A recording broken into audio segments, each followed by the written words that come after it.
Good morning. I'm called to order this meeting of the Sacramento County Board of Supervisors on July 23rd, 2019. Would the clerk please call the roll?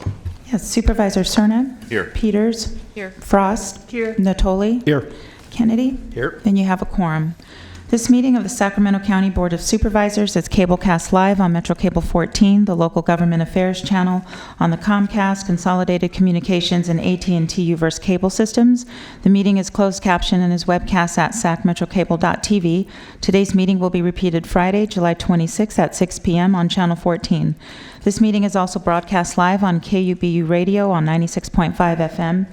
A DVD copy is available for checkout from any local library branch. Members of the audience wishing to address the board may fill out a speaker slip and hand it to staff. When the chair calls your name, please come to the podium and please silence your electronic devices at this time. Thank you very much. Would you please stand and join me in the Pledge of Allegiance? I pledge allegiance to the flag of the United States of America and to the republic for which it stands, one nation, under God, indivisible, with liberty and justice for all.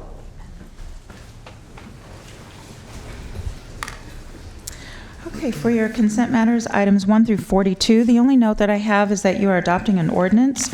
Item 37, amending Sacramento County Code Section 2.115.240 relating to the general election period. You waived reading on this on July 16th, and that's all that I have for my notes. Okay, is there anything from any board members? Mr. Natoli? Thank you, Mr. Chair. I would like to ask on item 12, if I could. Item 12, authorize the county purchasing agent to negotiate and execute a financial lease agreement not to exceed $21 million. My question is, I think it was pretty clearly outlined in the staff report, but that this purchase, which will total somewhere between $17 and $21 million for hardware and software to support county operations.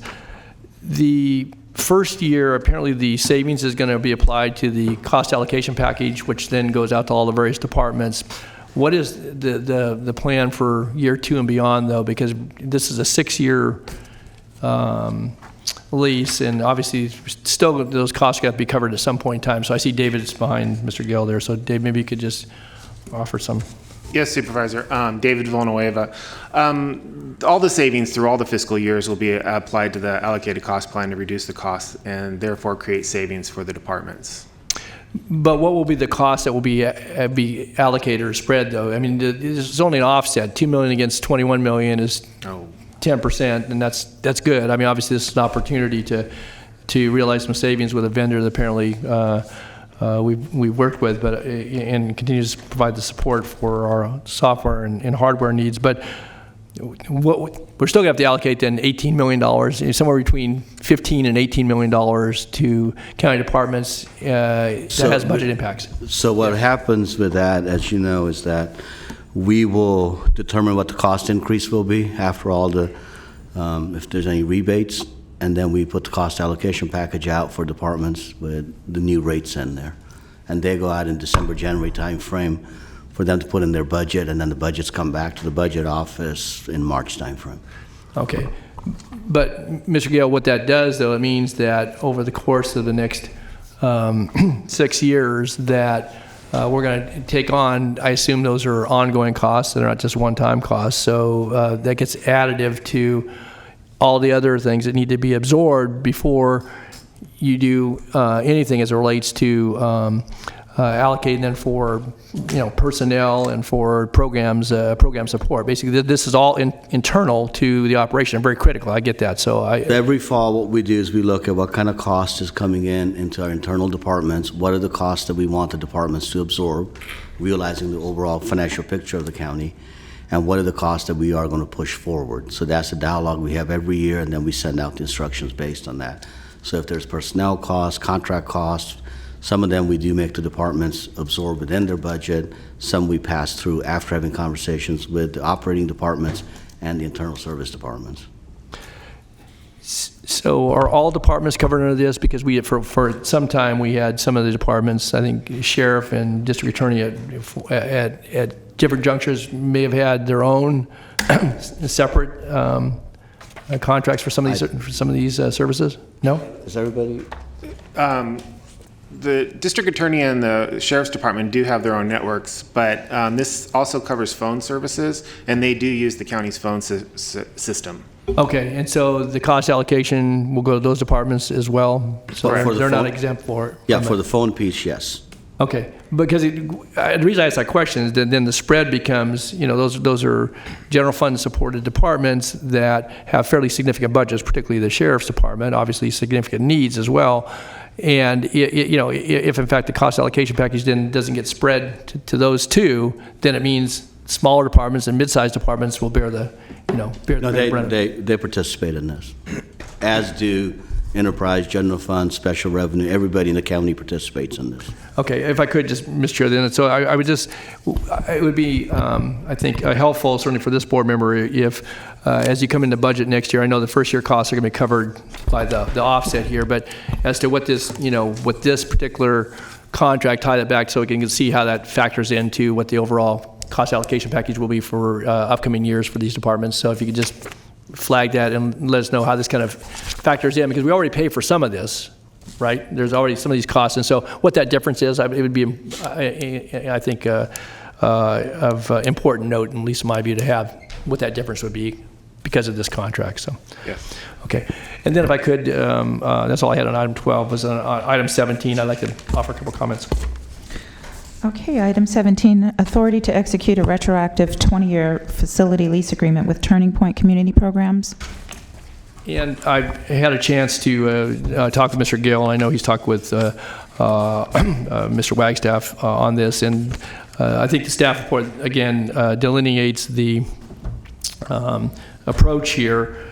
I would want to note first, though, I think on the agenda, and I noted this, the item, you wouldn't know what this item pertains to unless on the printed agenda, because it doesn't talk about the address. And I think it's important to know that, because as we talk about the crisis residential programs, I think it's important for folks that would look at our agenda to know what's being proposed under the contract. So I would just offer that as a friendly comment for future. But secondly, in conversations since last week when the agenda did come out, I've spoken with Mr. Roulette, who is the executive director for the Turning Point program, and this site is in the city of Rancho Cordova, the incorporated city. He has met with city officials and will continue to do so. They'll have to go through the permitting process in the city of Rancho Cordova. And I know that in our report we talk about going to local neighborhood associations and advisory councils. And I understand, Mr. Gale, that we will do that with Rosemont and Brecca and others. And I think it's important. This is an important program. Obviously, there was a interruption in what they had planned, I guess, in the Orangeville area, so they've redirected now to looking at this location, and I think it's an important piece of what we do in our mental health services. But I also want to make sure that as we look at siting, and because we're in for about $500,000 on this particular contract, that we continue to work with Turning Point, certainly through our health services, but also with the land use authorities in those cases. So, but I am supportive of this and want to put that on the record. Thanks. Mr. Vitale, I wanted to say that I agree with everything you said, and to rest assured that a very similar facility is located in District 2 in the city of Sacramento and operated by Turning Point. It has been wholeheartedly welcomed by the neighbors. They've done a fantastic job, and it's a great program. Right. So. Good. Thanks. Supervisor Peters. Thank you. I would like to pull items 41 and 9 for discussion after consent. Okay.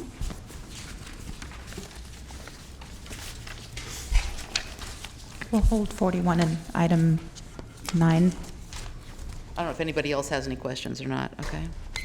Yes. That's we will pull number 9, and that will be heard under hearing items. So after presentation, so before number 46, we'll hear number 9. Okay. And what was the other one, Ms. Peters? 41. 41 and 9. And you want to hear that one as well, or? Yes. Okay, so then we'll hear both of those prior to number 46. Okay. Okay. Mr. Cerna. Thank you. I too was going to suggest that because my understanding is we have a number of speakers on item 41 that we consider that separately. Thank you. So are we going to, you ready to? If there's any other comment on consent? Is there a motion?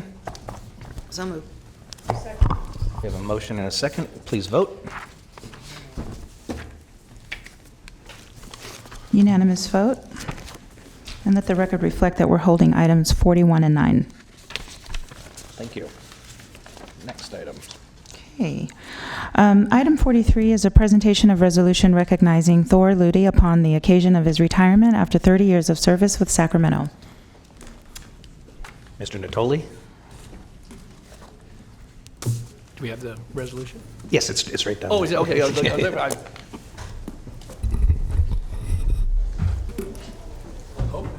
I was going to wing it for. Good morning.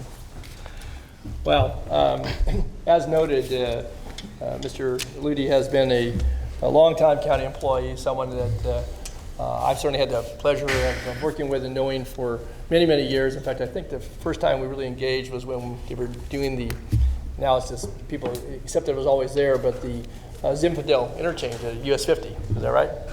Actually, it's not. Oh, it was earlier than that? 30 years ago, when there was a young Don Natoli, Chief of Staff for Toby Johnson, it was the Bond Laguna interchange. Oh, so it was Bond Laguna interchange. And okay, so on that project, I gave you a personal tour I of the remember when we interchange. walked across it, yeah. Walking across the rebar, and that was your introduction to bridge construction. That's right.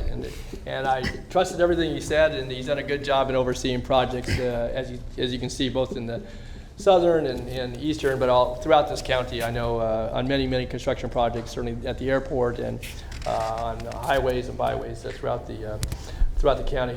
And it is hard to believe, though, that 30 years passes so quickly, Thor, and certainly you've done a tremendous job in helping to build and construct the infrastructure in this county.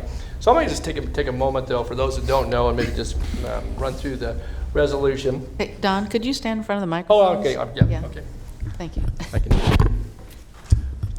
So I'll run through the resolution a bit here. And since 1978, Thor, as noted in this over his 30-year career, has worked in civil engineering and has both private and public sector experience. He began his career in Sacramento County, where he signed on as an associate civil engineer in technical services division, which is now called the Construction Management and Inspection Division, CMID for short. In 1989, Thor worked his way up the career ladder to principal civil engineer in 1997. Was selected chief of the CMID in 2001.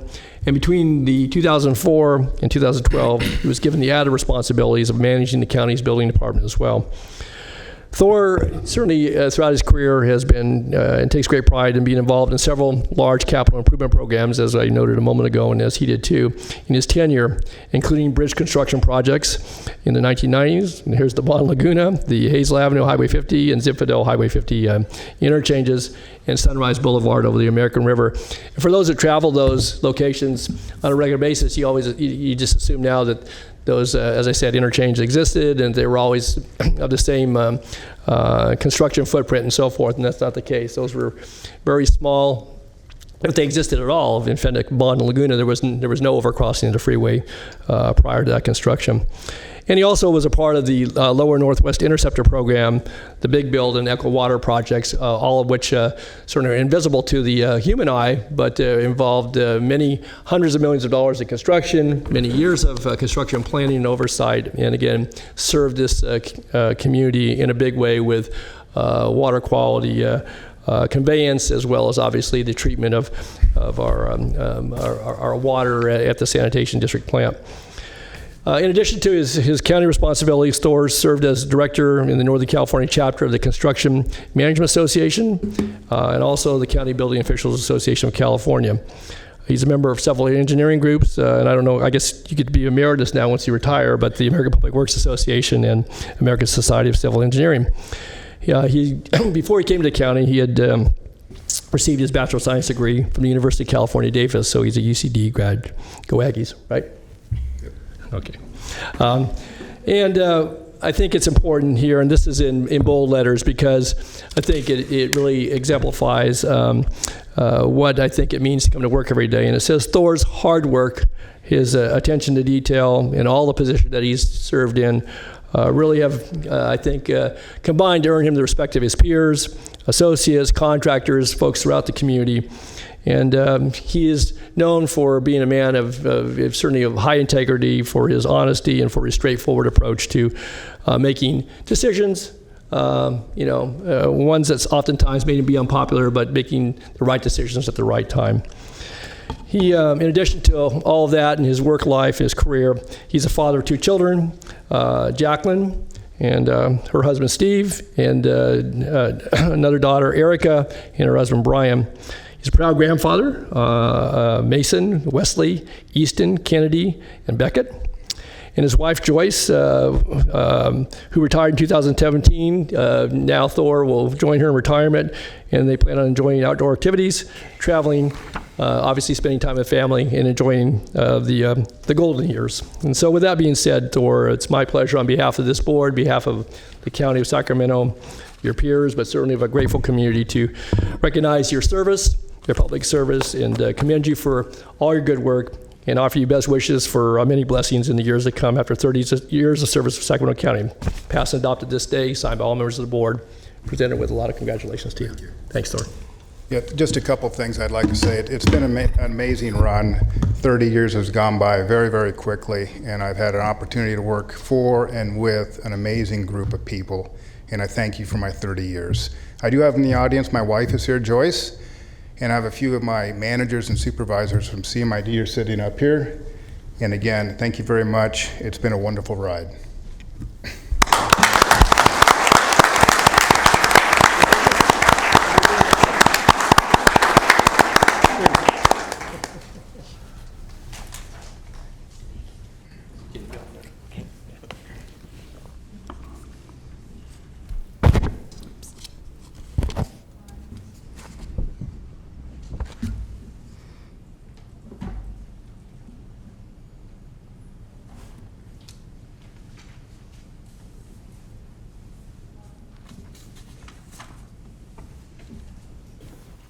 Thanks, Thor. Thank you, Thor. Thank you, Thor.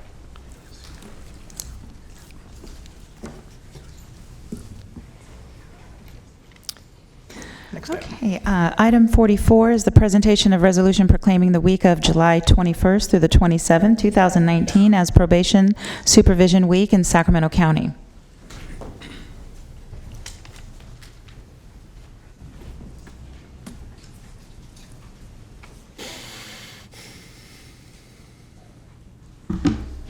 I just want to, before handing over the microphone to Chief Seal, just read a few of the whereases in this resolution on behalf of the board. Whereas communities across the United States of America recognize probation officers for providing vital law enforcement services in their communities and have designated this week of July 21st through July 27th as a time to formally express their appreciation. And whereas Sacramento County probation officers apply evidence-based practices to address the criminogenic. This is why you read them before you get up to the microphone. Needs of juveniles placed under probation supervision and high-risk adults placed under mandatory supervision, probation service supervision, and post-release community supervision to encourage client rehabilitation, accountability, and public safety. And whereas the Sacramento County probation officers fulfill their responsibilities with dignity and humility while fostering collaborations with other law enforcement agencies and community agencies and groups while supporting the security of families, victims, and communities within the County of Sacramento. Now, therefore, be it resolved that the Board of Supervisors of the County of Sacramento, State of California, does hereby proclaim July 21st to the 27th as Probation Supervision Week in the County of Sacramento to honor these professionals and recognize their contributions to the community. I also want to say that I think in many communities throughout the state of California, probably probation isn't as noticed as some other forms of law enforcement and other agencies. I will say I do not believe that to be the case here in Sacramento. I think that the public, the community, and certainly the elected officials that are here are well aware of the great work that is done every day by our probation department. I think we probably, and I will say that I think we have the best probation department of all 58 counties. And as chair of this board, I'm very proud of every one of you. So thank you very much. Chief?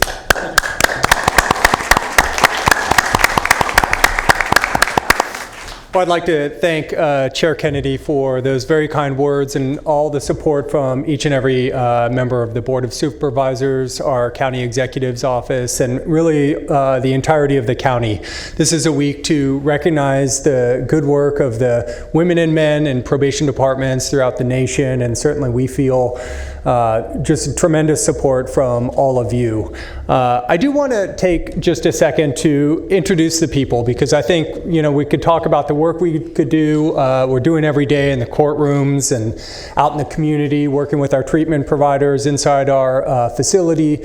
But really this is about the people of the probation department, and we've obviously invited a few of them to join us here in the chambers this morning, and I want to do them the honor of just introducing them briefly to the board. You all know our Assistant Chief, Julie Wary, who is with us at the end. We have our supervising probation officer, Lindsay Simone, who's right here.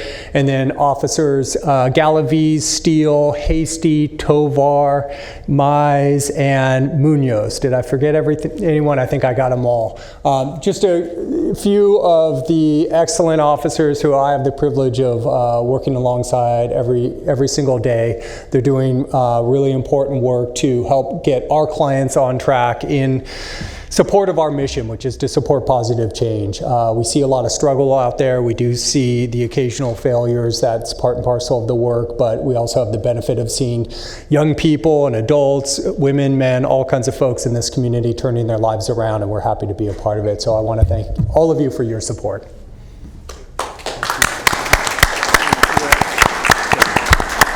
Let's get a photo down in the well here with the board. Great.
You're welcome to.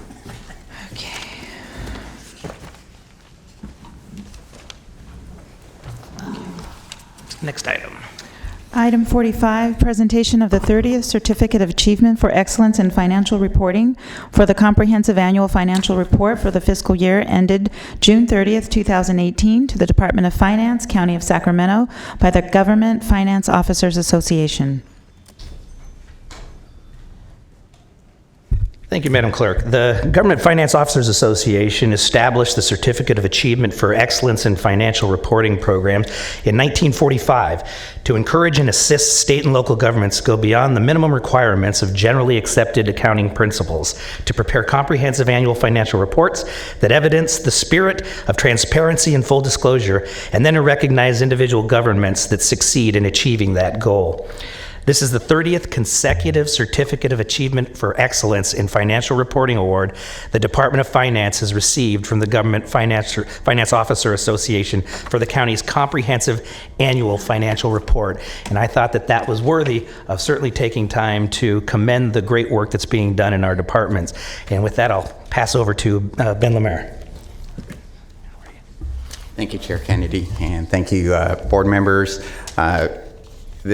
We couldn't really do this without your help and your support. And I also want to thank Nav and David Villanueva for their support in helping us put this CAFR together. There are numerous other folks that have been involved, and I want to invite the staff up here that are able to attend. And we couldn't really put this together without Yeah, I mean, it's a countywide effort, and I've said this before, is that there are numerous folks that are involved in financial transactions posting throughout the year. Our staff ends up coordinating a lot of the information that ends up being inside the financial statements, and it is a big effort. We've increased the number of folks that actually participate in putting the CAFR together. I think at one point we only had like 4 or 5 folks that were involved with the financial statements. We actually started delegating a little bit more of that out to the staff and them working with the departments in pulling that financial information together. And so I'd like to introduce the staff that are here. Sean Stoyanowski, Jane Martinez, Lincoln Bogard, Mark Espesi, and we have Camelia Radulescu, who helps us review the CAFR, Joyce Renison, my assistant auditor controller, and Ross McCarthy is sneaking over here. But it really is a big effort that these folks coordinate and also put together the schedules, and want to thank you guys all for your support too. Thank you. Thank you. Thank you, everybody, for being here.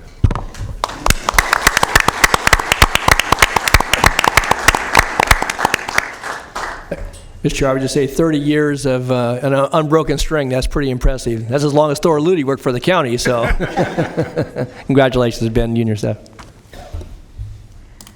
Okay, so now we are going to go back to item 9, which is to terminate the contract with KP LLC and approve a new contract with KP LLC for the Consolidated Utilities Billing and Service Bill Print and Mail, Bill Online Presentment, and Customer Portal Services for a contract amount of $434,900 for the initial 1-year term. Is there a staff presentation, or are you looking for questions? I think we're looking for questions at this point. Okay. Questions of the board? Yeah. I would like a staff presentation. I find this to be a very confusing item, something that's been out 3 times for approval over a period of several years, and there are questions from, at least from the other applicant, that I think need to be answered. Okay. David, who's doing the presentation? Greg Rader, our purchasing manager, he's going to present. Okay, Supervisor Frost? I'll wait for the presentation. Okay. Good morning, Chair and members of the board. I'm Craig Rader, the county purchasing agent. As you mentioned, yes, this was the 3rd RFP that's been released over the years. I believe there's lots of information in the board report. The first RFP was issued a couple of years ago. And during that time, there was another contract that was being contested, the CalWin project. So we kind of put that the award of the initial RFP on hold to see the outcomes of that contract and the issues that were being brought up in that other contract. Based on the CalWin project, we decided that we needed to scrap the RFP and make some modifications to our requirements and put that out for bid again. So we did that. We did a second RFP. Second RFP we had was contested as well.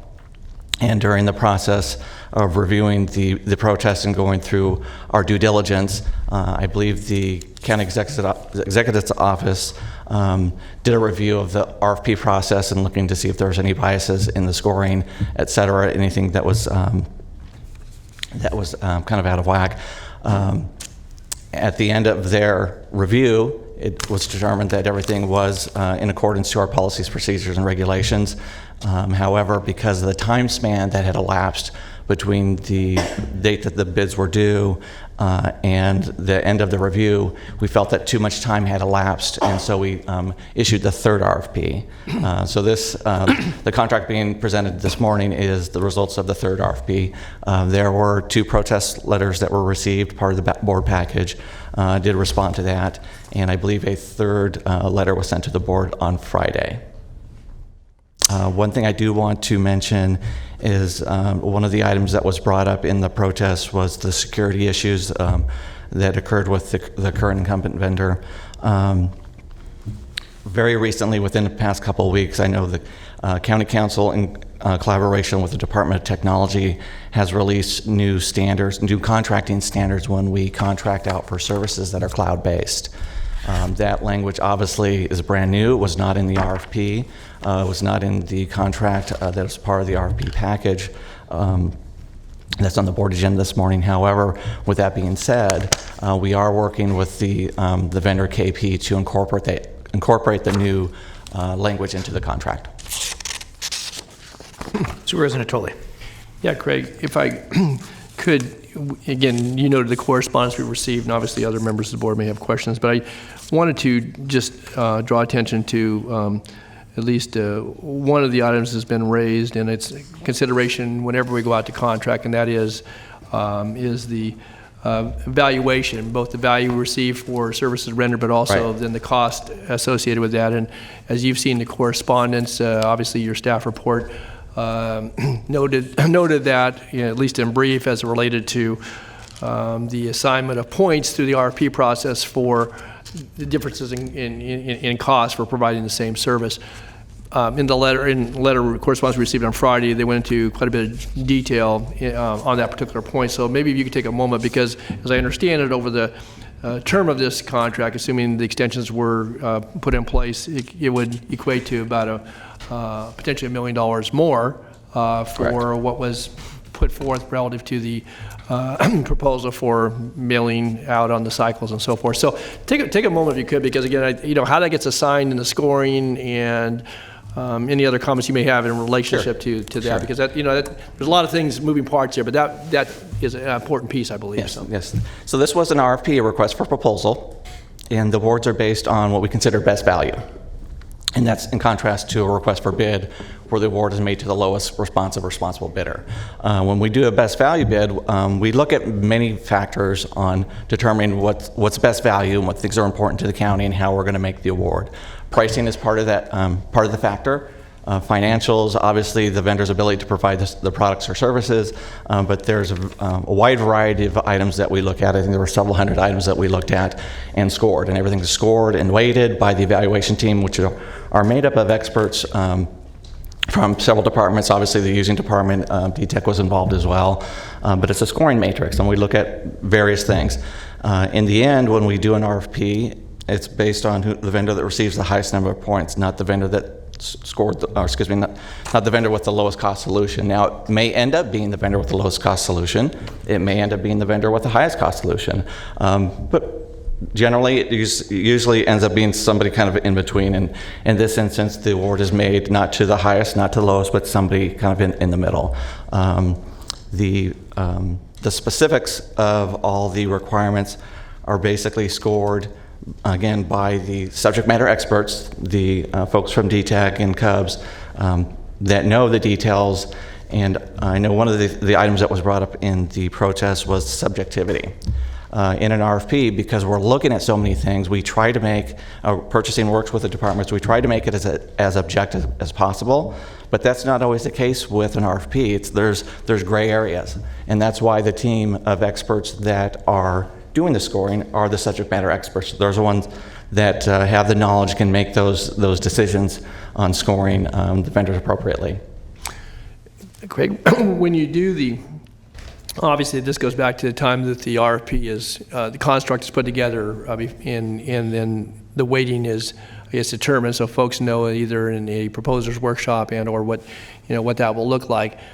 The issue that was raised by one of the protestants is that going back, not necessarily saying it's a fatal flaw, but that only 10% of the weighting, to your point about where the price falls in there, how is that determined? Obviously, you've been doing purchasing for a long time, and so how is it that price, it may not be the overriding factor, but that it only gets 10%, so you could score very high, and you could be the highest price by, I guess, by millions and millions. Yeah, we work with the departments to determine what items are going to be scored, how they're going to be weighted, and we kind of give them direction and guidance, but in the end, it's ultimately the department's decision on how they want to weight things and how they want to score things.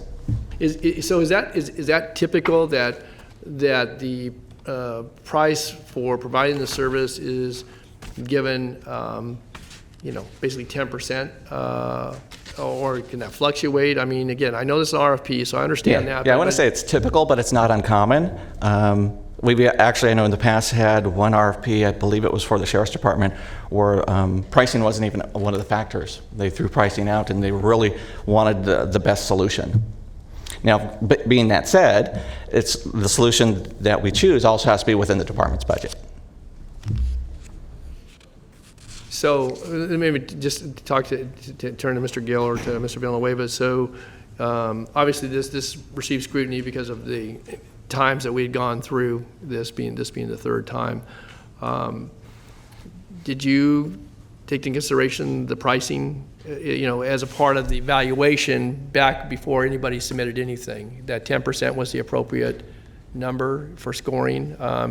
Again, with tight budgets and so forth, recognizing this goes back to the customer base. Basically, this is underwritten by the customers for the departments to bill through Cubs. I guess I'm curious, so Craig responded as not typical, but that you can be from anything from 0 to I guess whatever. So was 10%? Did that seem to be a fair piece of this? Supervisor, I did not see the RFP before it went out, nor the scoring, but as I've talked with the departments, they do put the requirements above all, making sure that the vendor can provide those services, and it is important to have the price, but that was not the factor. Well, again, maybe aside from this, that I think it raises at least a thought in my mind that we ought to, obviously you want to get the appropriate services and/or product that you're purchasing. You want to get the best value for that. Cost not being necessarily the overriding consideration, but I do think that in times, whether in good times or not so good times, when it comes to budgetary matters, that how that is looked at. I guess I would just maybe focus a little attention and maybe ask you, David, and certainly Nav, in the future for things big and small. Again, because we can't do business at any cost. That's not the reality of what we do in this county, and I'm not suggesting that's what's happening here either. But it seemed to me as I read through this and certainly briefed with staff that was the one thing that kind of, at least in my mind, brought some focus to how we construct these and and how those are weighted, recognizing that there may not be a science, but I think that there may not be a template for that. But I do think that it's important because that value, and then who ends up paying the bill? Ultimately, somebody pays the bill on this, and so I guess I would just ask that certainly as we go forward, obviously it's relevant for today's discussion, but that maybe we take a little closer look at. And one thing also to note is when we finish the RFP process and kind of make our selection, it's based on who receives the highest number of points, not obviously not necessarily lowest price. One thing that we do as standard operating procedures is when we finished that process and kind of selected the vendor that we intend to award to, that would typically go into negotiations and see if we can drive that cost down further. And there's been contracts in the past. One contract where in negotiations we were actually able to get the price down like $1 million. So, and I think on this one, can't remember the actual figure, but I think it was $200,000. Mm-hmm. But you would have done that no matter who it was awarded to. Correct. Correct. And I think that there was also an item in the protest letter talking about adjusting the score based on that negotiations, and we did not adjust the score. The score was a score, and then after we made the selection, then we went into negotiations to bring down the price. Okay, thanks. Supervisor Frost? I hate that we're in the middle of this, and it is kind of a long time that we've been going through this for a couple years, but I want to go back and visit the audit. The initial audit of DFS, there was an accusation and then followed by an audit. But then when there was a breach in security with KP, there was no audit. And I wanted to ask you, how is it that you determine that you're going to stop everything and cancel a contract and audit someone versus just fixing the problem?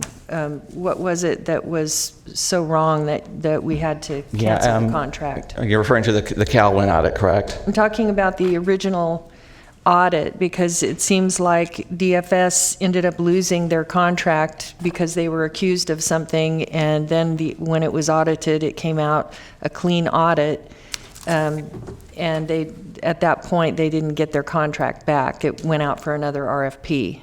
So how do you make that determination? As a result of the audit on the Calwin project, it was determined that we needed to tighten up our specifications on the Cubs RFP.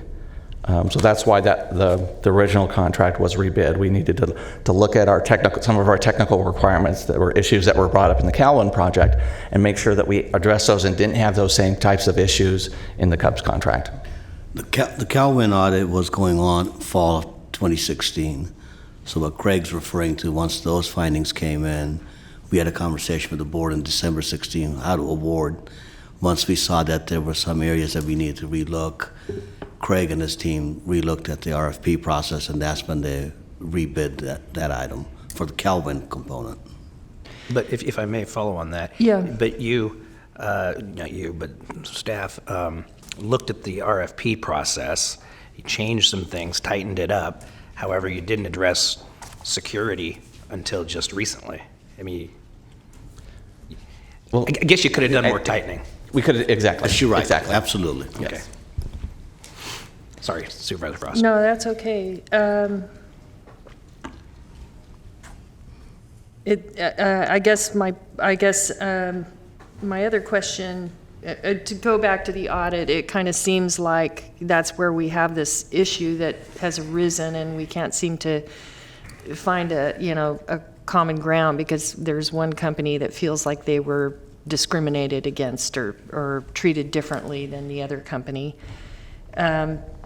They also talked about poorly articulated questions, and they talked about specific emphasis on Cubs-related reports, that only the current provider would have specific answers to that, and all the others who are part of the RFP would be at a disadvantage. Can you speak to I can't speak that? specifically to that, but I believe Wendy can talk specifically about the RFP requirements and address some of those questions. I think Wendy Randolph, our Cubs manager, which is Consolidated Utility Billing Systems, we call it Cubs, she is coming down to answer that question.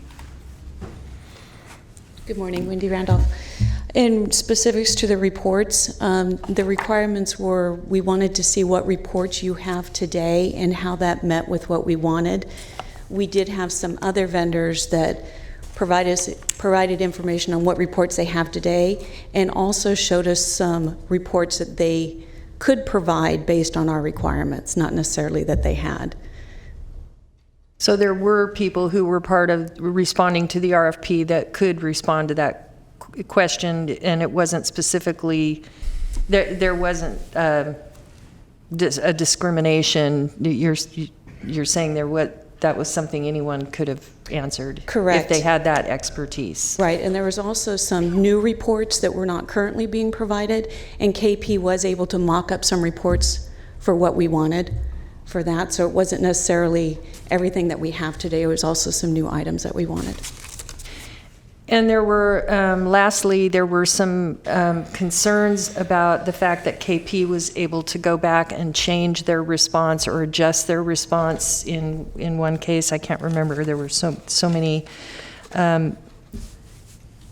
Is that something anyone could have done? Or they made a comment regarding KP being able to adjust their response. I'm trying to remember where that was, whether it was the pricing or what it was. I don't recall any responses being changed for any of the proposals. Yeah, we would not allow vendors to change their proposal after it was submitted. You negotiated a new price. It was the new price, I think, that they were referring to, is that we negotiated the price, and I think one of the comments was that we adjusted their score after we negotiated a lower price, and like I mentioned before, we did not adjust the score. The score was the score. Oh, based on the initial price? Correct. Okay. Based on the initial price. And you did have an audit with the county council and Brit and operations, purchase agent, DTEC, and everybody reviewed the RFP and felt, all those departments, there were no findings that it was. What were the findings? They didn't feel there were any issues with the RFP? Correct.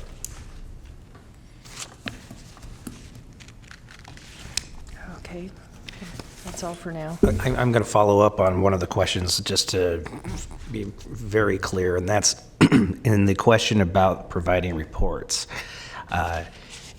Was there ever anywhere in the RFP that specifically asked for Cubs reports? We gave a list of the reports that we required, and we asked, the question was, provide us the reports that you have today. But, so did it specifically say, provide any Cubs reports you have in it as an example or something there close to that? No, it wasn't worded that way. Okay. All right, we do have some speaker slips. Oh, I'm sorry, Supervisor Peters. Thank you. Chimed in. There we go.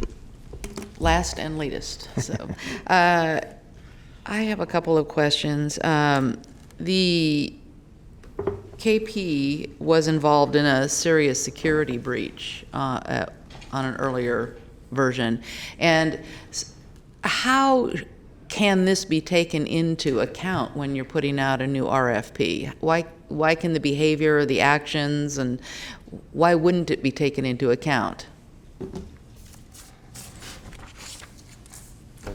Be part of your requirements. So If you could speak a little louder, stand between the microphones, it'd be helpful. Is that better? So we focused just on the requirements, and when the security breach came up, immediate action was taken to correct that. And how we addressed it is, in addition to the RFP requirements, each vendor also completed a information technology assessment that was reviewed by DTEC. So there was a component to that. It wasn't a scored component that affected any of the scores, but it was attached to the RFP. But why shouldn't it?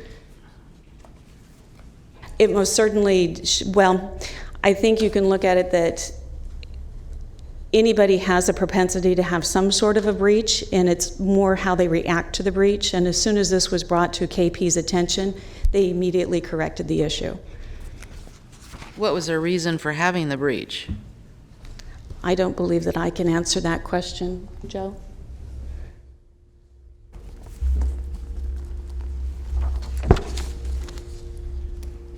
It was a year or two into that contract, or it was sometime into that contract, as I recall. Just kind of wondering why they wouldn't have discovered it themselves and addressed it, so that's why I'd like to know the reason. Hi, Joe Selner. I don't want to know the technology behind it, by the way.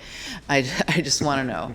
Understood. Joe Selner, I'm with the Department of Technology Information Security Office. Mm-hmm. We did a review of the security assessment that the vendor provided of all vendors at the time. Which RFP did you Is it review that? 8613, I believe? 8603, sorry. 03? Mm-hmm. And that was 1 year after or that was 9 months after the breach had occurred, which was December 2017. Maybe I'm not hearing you right. It sounds like you're saying 2003. No, I think he's referring to an RFP number. I think the question is, why is it that the firm didn't know that there was such a flaw in their security system? Yeah, I would think if this is your business, you would be checking that continually. I couldn't speak to it personally. I can only state that that they corrected their issues. And what my assessment was related specifically to the RFP 8603. I think what we're trying to get at, Supervisor Peters, that once the breach was brought, we did not get into why did you not know why the breach happened. What the departments looked at as the breach happened, how did they react? Do they have the right process in place to make sure that breach doesn't happen in the future? I think the past. I can understand that. I just think my view is that most companies that provide a service like this continually check for breaches, and so I'm surprised they didn't find it themselves. And in any case, it seems like the county ought to be in the position to give minus points, if you will, deduct points from future application in the security area. That's what I think. We'll take that into consideration. Okay. The other thing, Mr. Rader, you said that occasionally, there could be a circumstance where a contract was awarded to a vendor that had a higher price. Correct. Not very often. So what Well, it's usually percentage? somewhere in the middle, not the highest, not the lowest. It's usually somebody in the middle. What percentage would you guess of the time that the award does not go to the lowest bidder? I would say a high percentage, probably above 60, 70%. Again, it's usually somebody in I'm the middle. misunderstanding. I thought you said generally. You It asked- doesn't. You're saying generally it does go to the vendor that has a higher price? 60% it is. generally goes to somebody that's in the middle. There's going to be the lowest price, the highest price, and everybody else is in the middle. Generally, it goes to somebody in the middle, not the lowest, not the highest, but somebody kind of in between somewhere. Okay, and then just a general comment is that when a contract for a project like this has been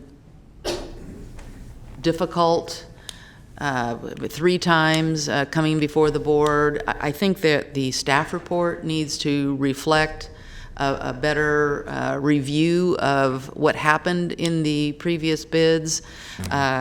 We don't have enough information here. You know, you talk about scores, but we don't have the scoring sheet. So that's kind of all smoke and mirrors to me, because either side can say whatever they want when we don't have facts. And so we're being asked to make a judgment based on not having all the information. I just find the staff report lacking. Okay, duly noted. Thank you. Okay, I'm sure I'll have more comments after public comment, but I will have to follow up on my previous question about the Cubs reports, and a little disappointed with this. 18.2.1 of the RFP states, provide examples of all Cubs portal-related reports you provide and a narrative of each. That wasn't the answer I got.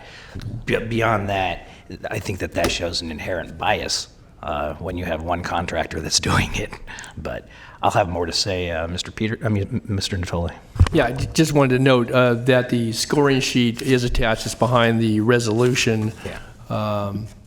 It has the scoring sheet. I don't think it's the individual scorers, but it's the cumulative scores for the. Yeah, well, I saw that, but that really doesn't help me. No, much. I know. I was just, yeah, okay.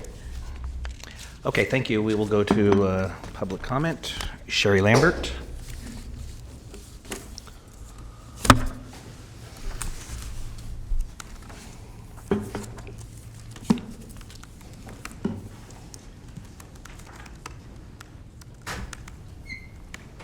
Hi, I'm Sherry Lambert from KP Corporation, and I'd like to address the board regarding item 9. I have a small little letter here. I went through all the different papers and tried to come up with a short reply for many of the questions you actually already just asked. So I would like to start by thanking you for the previous 10 years of business with Cubs. We have a web portal that we created, and we continuously improve with weekly meetings with Cubs staff. The personal allows the customers the flexibility to access their statements and manage their accounts whenever it's convenient for them. In 2012, we initiated paperless billing. And just recently, we reached 16% conversion. What that works out to is $115,000 in savings in postage alone. That doesn't count the bills we didn't print and mail. So that has been a great success. We are also aware of DFS's 2 protest letters and the recent public comments. We'd like to clear our name by stating that KP did not make false accusations about DFS's existing and proposed contracts with the Department of Human Assistance. We simply addressed the errors surfaced by the audits of DFS by Sacramento County. And I think, Sue, I think you referred to those audits. There was one prior to the Calwin contract. I'm not sure why that came about. And we simply mentioned items in those audits. So I want to be sure that only facts are called out here. And then there was a second audit, which again, there were findings. It turned out both ways, errors on DFS's side that were in the county's favor and also the other way around. So anything called out there were just facts from the audits. We're also aware, and I think this might answer a little bit of your question, Susan, on what happened. We're aware that Daniel Chavez, who's the COO of DFS, using his Cubs account on December 4th, 2017 at 6:23 p.m. to attack our website. The attack began as he made a series of attempts to view other county customer records. After many attempts, he was eventually able to view the records other than his own, but the records he viewed did not contain sufficient personal information to trigger California's data breach notification law. We were notified of this vulnerability to hacking on December 5th, 2017, the very next morning, and it was immediately rectified. And if I mean, I think that's fine that you make that comment that he attacked it, but anyone could attack it. So tell me what the difference is between it's him and someone else. I mean, it's a little interesting that in a way to earn business that you attack your other vendor's website. I mean, but it could have been my next door neighbor that had decided to attack it and get the information. I personally don't think that the fact that just some information was vulnerable is a very good explanation. Yeah, I wanted to explain to it. It seems a strange business practice to me. It's not something we would do. And you did have to have some sufficient knowledge. I'm not to say he's the only person who could figure it out, but you did have to have some knowledge about how to hack a website. So that was how that was brought up. It was immediately rectified.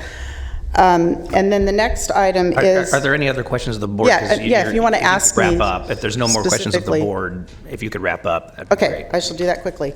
Okay, per General Services Protest Procedures for Goods and Services, in all cases, the first level review of any protest shall be conducted by the senior CSO handling the solicitation. However, should a bidder disagree with the conclusion of the senior CSO, the bidder may submit a formal written request for further review by the purchasing agent. The purchasing agent's decision shall be final. Since the outcome was not favorable to DFS, they are asking the board to set aside the county's established processes, policies, and protocols for handling RFP and protests. They expect an award based on the dramatic and colorful letters containing a large volume of opinions from their attorney. This has been going round and round for almost 3 years. Okay, Supervisor Cerna has a question. Thank you. Yes. So back to your earlier point, I'm curious, in your experience, has there ever been another instance where a competitor for a public contract has purposefully tried to highlight the vulnerabilities of your platform? Absolutely not.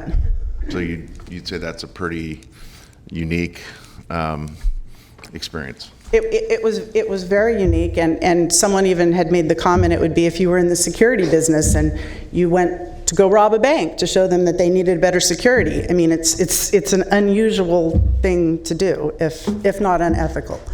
Thank you. Okay, thank you very much. Okay.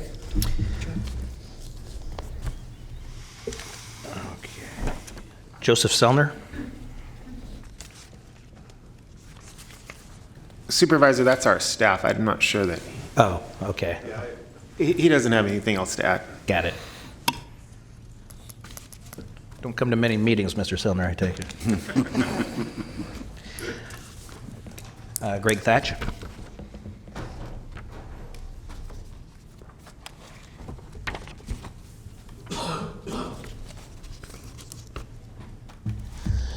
Good morning, Mr. Chair, members of the board. Gregory Thatch, and it's my honor to represent DFS today. Eric and Nick Bamberry from DFS, locally owned business, are here in the audience today. We appreciate what an uncomfortable position this is for your board. It's uncomfortable for us. No one likes to be protesting these and bringing these to the board, particularly when it is the third time around. But after analysis and a lot of thought, we just felt there was no option but to bring this to the board. You've heard the history of the matter. It is true that there were a lot of allegations made by KP. They said they were not negative allegations, all from audits. She accused my client of fraud.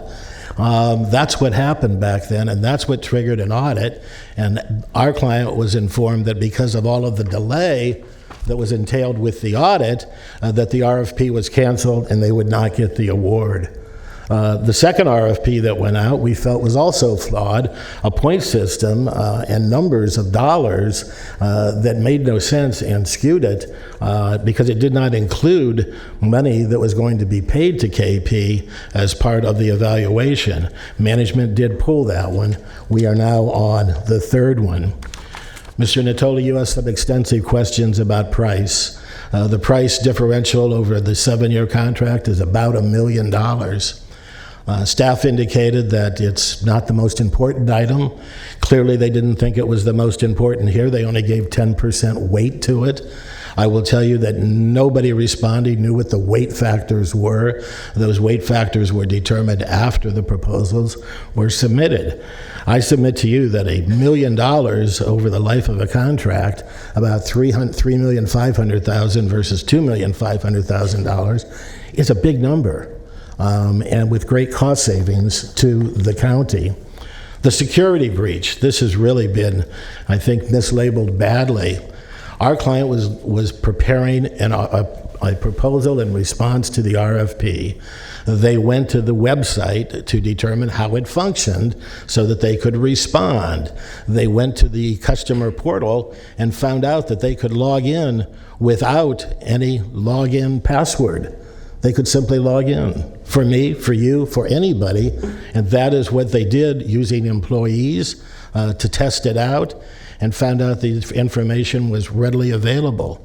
They called me. What did we do? We immediately went to the county and Cub staff and said, you should have this fixed. We could have done something else. We didn't. I think we did the good citizen thing here by bringing it forward. But the accusation of hacking is nonsense. There was not hacking of this system. It was attempting to use the system. And then because of the expertise the DFS has, they realized they were right at the door and they could open the door to the whole system. And anybody with the skill set could open the door to the whole system. They did not do that. They brought it to the attention of the county. With respect to the scoring, Mr. Kennedy, you are absolutely right. This RFP specifically said, give us examples of Cubs reports that you have. If you don't have a Cubs contract, you don't have Cubs reports. Did we give them other reports that we had? Yes, we did. There are also many instances outlined in the letter that I had delivered to you where we identified the same answer given by both of these companies, and yet my client consistently scored lower. Even if the answer was basically yes or no, consistently scored lower. It certainly appears that there is bias here in that scoring. I also believe that my client at the beginning of this contacted me and said, I don't think we should propose on the Cubs contract. And I said, after all the work you've done, why in the world would you not propose? My client said, because it looks like it's totally biased in favor of KP. We don't think we can win this thing the way it's drafted.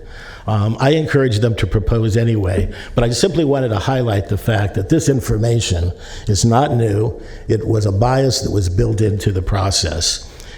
Mr. Thatch, I allowed Ms. Lambert extra time, so I'm allowing you extra time, but if you could wrap up, that would be... 2 sentences. Thank you. What is the remedy?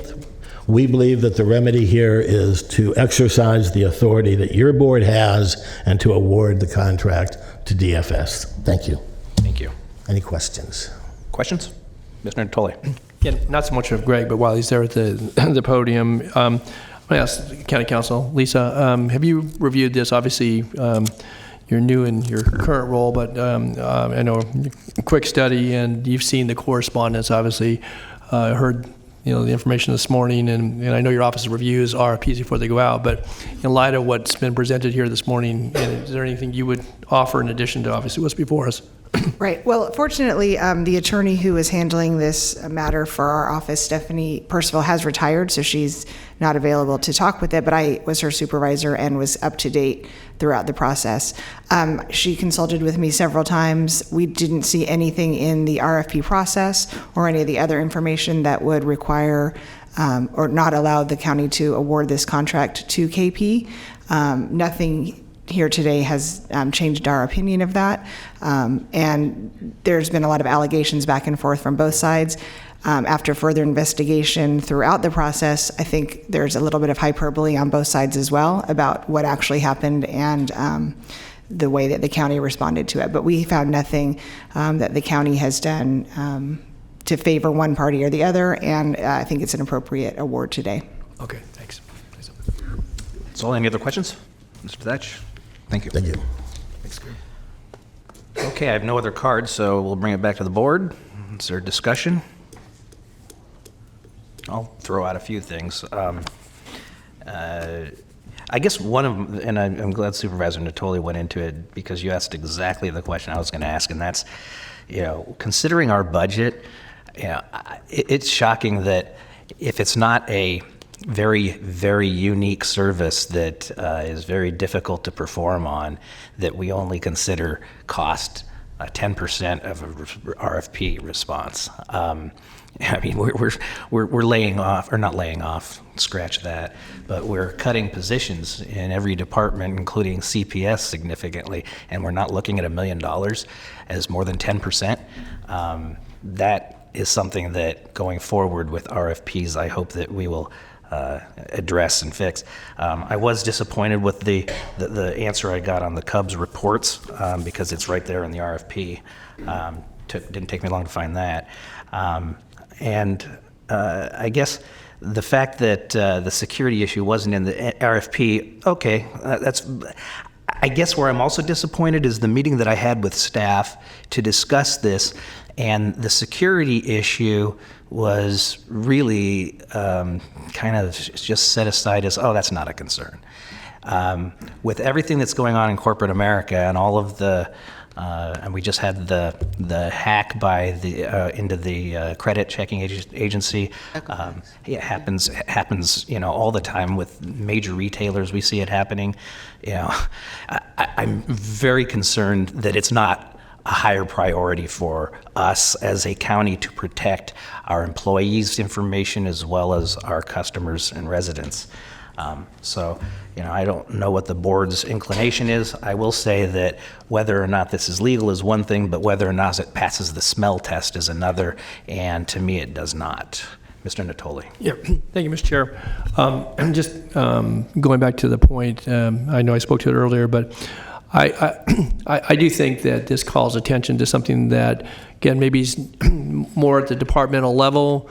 I appreciate Mr. Rader and Mr. Villanueva's responses relative to assignment of costs in these RFPs, but I think it needs a closer look, again, in general, because it appears to me that, and to the points that the chair made, this highlights it, but we do lots of RFPs, and they go through internal review, and they come before this board for without protestation. But I think that consideration is not, I'm not saying it should be the predominant, because again, you want to get good value, good services, but when you're looking at the amount, and even with the negotiations here, and again, you could even take the named parties out of this, but the fact that you bring that down by a certain percentage, it's still somewhere 30 to 35% over and above, and it may fall into that middle ground. I respect that, and I get that too, but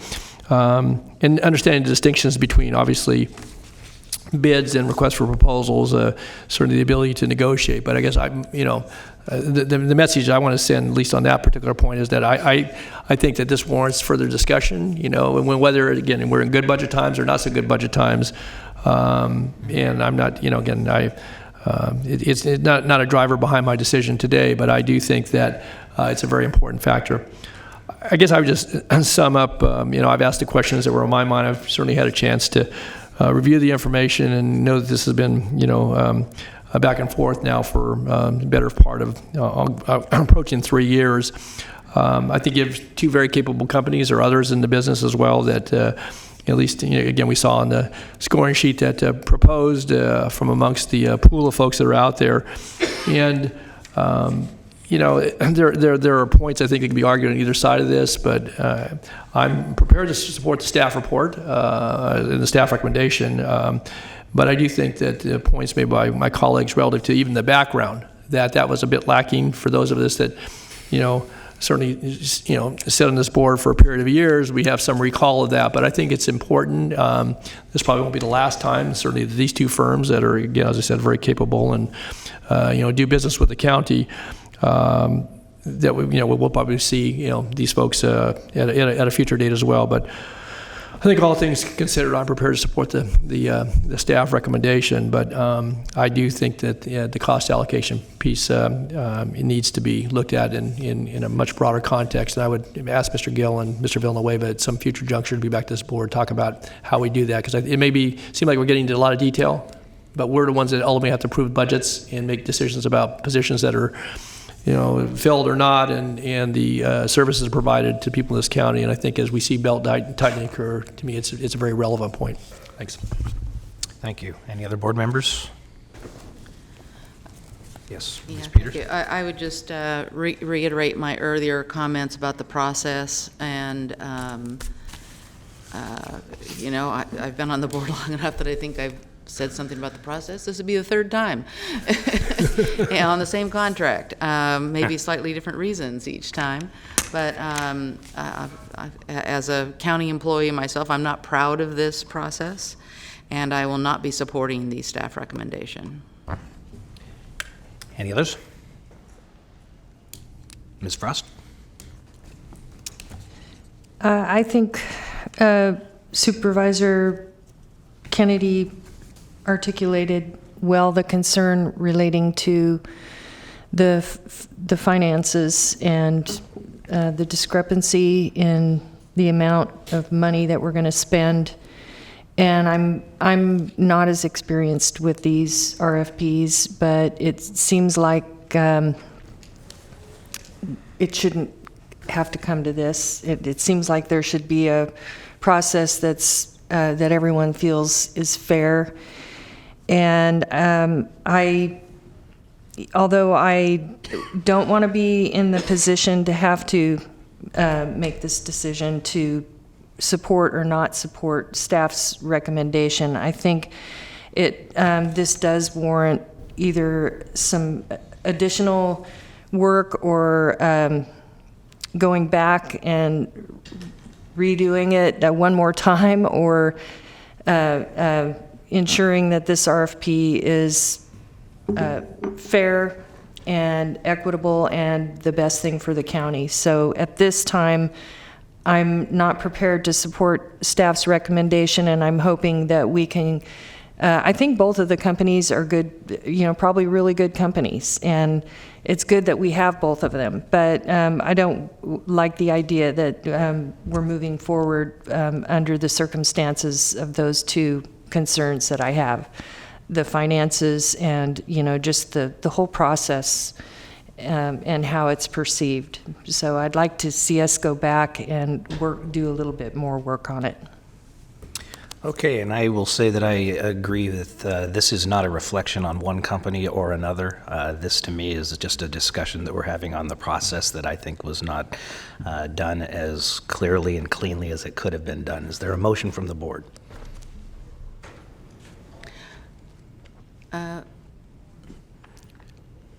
Well, I hear 3 no votes on this. Do we need to have a vote on to clearly say no, or can we incorporate another recommendation into the motion, Lisa?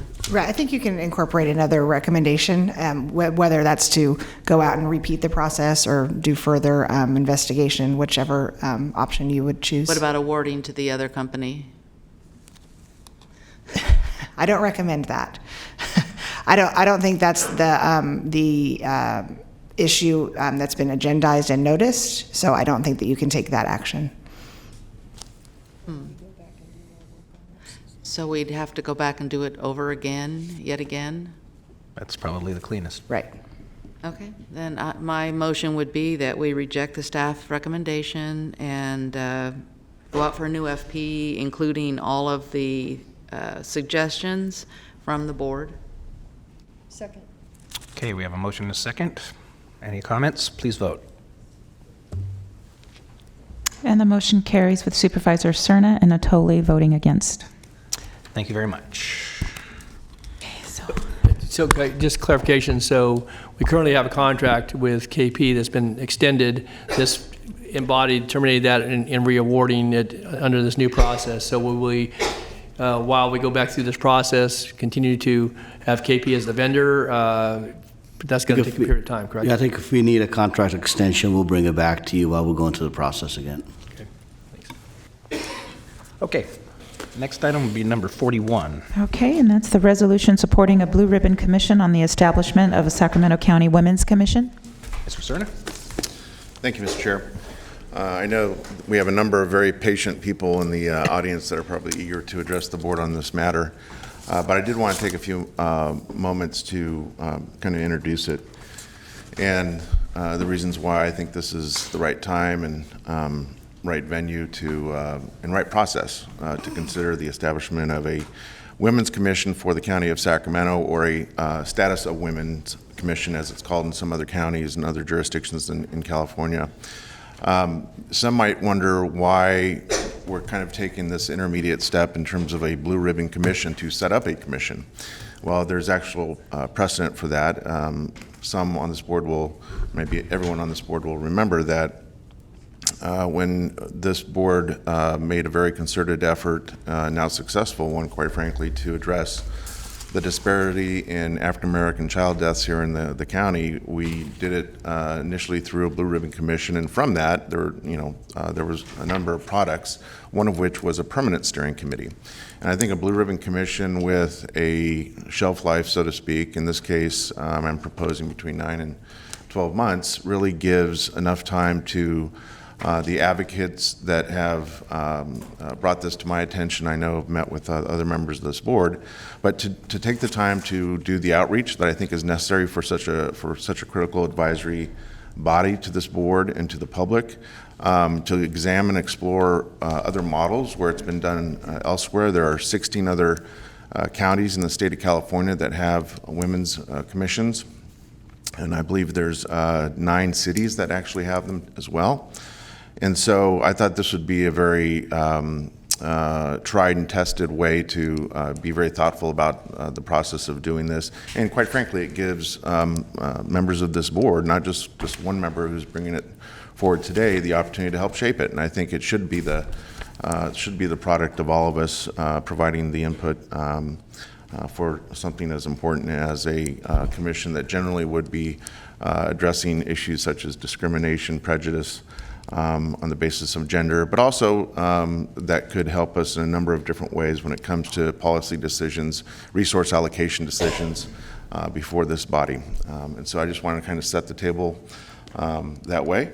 And I know there are other members of this board that probably have some comments or questions. I'm eager to hear those, but I'm also very eager to hear the people that have been, again, very patient this morning. Thank you for that, to hear your thoughts on this. Okay, any other questions or comments before we go to public comment? I will follow up on what Supervisor Cerna said, and I have met with members of the community who have proposed this, and I told them at the time, and I still feel that way, that I could wholeheartedly support the concept and the idea and the I think, desired outcomes. I would suggest, if this were to go forward, that we not only look at other counties, but look at other models. Because my advice was, and this was strictly the advice of one person, that maybe going through an official county commission isn't the most nimble, easy way to do it. I mean, that means Brown Act applies and whole score of other things. So, that maybe look at other models. I'm certainly not opposed to having a commission at the county level, but I just wanted to give them that advice as to what might be the best mechanism to achieve our common, our shared goals. Okay. With that, we will go to public comment, and I do not see him here. Is Councilmember Guerra still here? I think he has a representative. Oh, okay.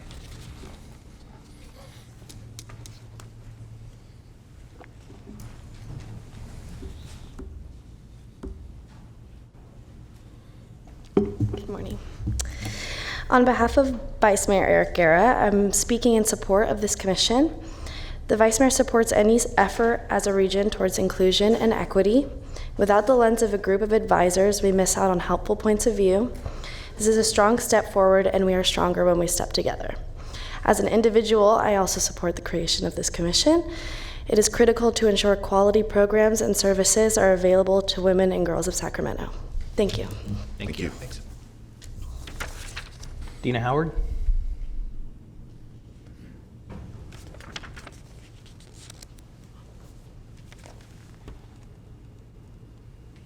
Good morning. I'm Dina Howard from California Lawyers for the Arts and the Sacramento Mediation Center.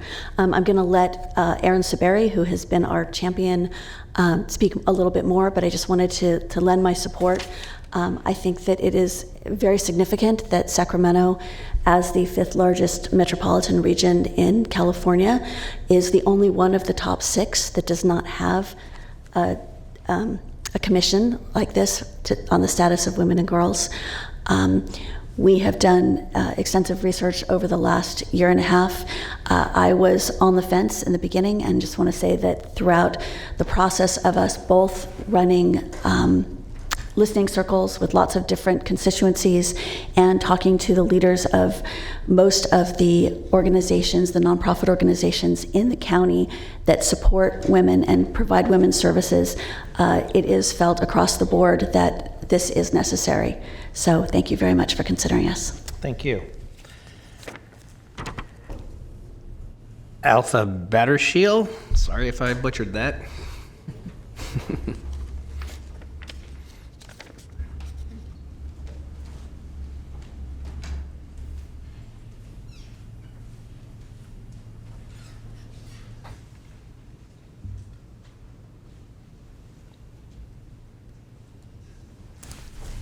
Yes, thank you.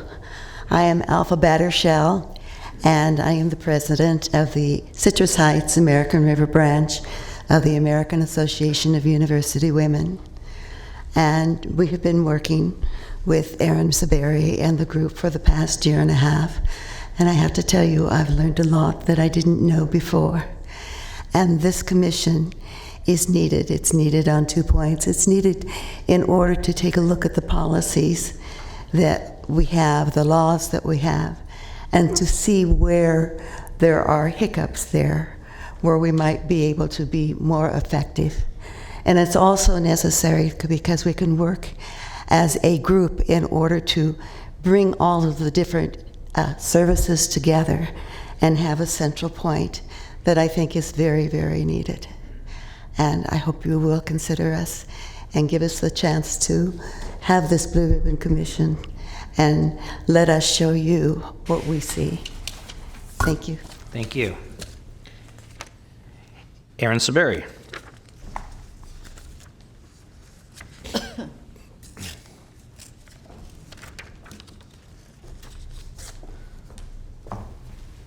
Good morning, Supervisors. Thank you for your consideration of this. I want to thank Supervisor Cerna for bringing it forward. As we represent many more women than could be here today. Many are working and also didn't have childcare, but we've been working with a core group of 25 to 30 women and hundreds of women who've come to community meetings and have sponsored listening circles. And what we've been trying to do for the last year plus is explore the viability of a women's commission, which means to explore how women's commissions are structured elsewhere. As Supervisor Cerna said, there are roughly 25 in the state. There's a state women's commission. There's commissions internationally as well. The National Association of Women's Commissions is meeting today in Chicago. There's a great movement of support there, and we've been looking at one of the opportunities we have, because unfortunately we don't have a commission, is to how we can structure it in present time to really be meaningful for this county and the women and girls of this county. How do we look at funding streams? How do we look at structures, and to Supervisor Kennedy's point, there might be out-of-the-box ways that we could do it differently. So this Blue Ribbon Commission will help us, provide us the support to do due diligence in that support. We've been working to collect data. There's such a gap of data out there. Just to have the support of a Blue Ribbon Commission and to be under that aegis would really provide us with the ability to do that exploration in the manner that you all deserve as supervisors, and to advise and report back to you. We're available for questions afterwards. Thank you. Thank you very much. Tanya Lindsay?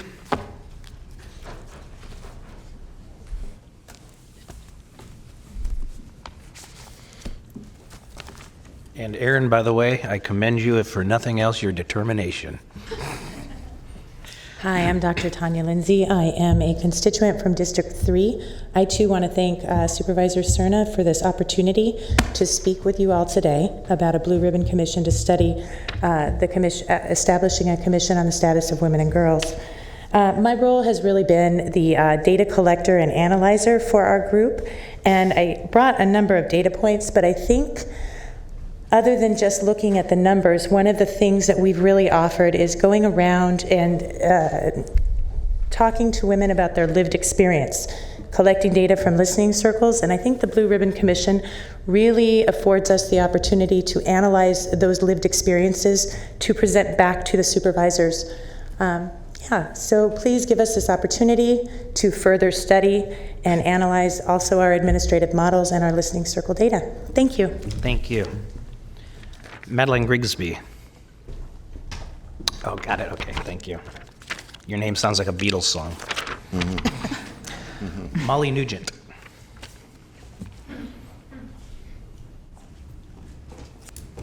Hi, my name's Molly. I'm a resident in District 5. I also work locally at WEAVE, the Rape Crisis Center and Domestic Violence Agency, and advocate nationally for an organization called the United State of Women. Sorry, allergies. And we've had a number of listening sessions over the last year plus, and have this group that we've been working with, which is intergenerational, composed of many different ethnicities and different backgrounds, and it's really been a really great dialogue with this group of women, plus hundreds of women that have come together over the last year to talk about this. And in our listening sessions, we've heard time and time again from women on the ground, women living in Sacramento County, how much some sort of situation where we have collected resources, collected information about those resources, and some advocacy power on resource allocation and that kind of thing, how helpful that would be. So I thank Supervisor Cerna for bringing this to the table, and hope I want to lend my support, my voice in support of this this effort. Thank you. Thank you. Greg Fishman.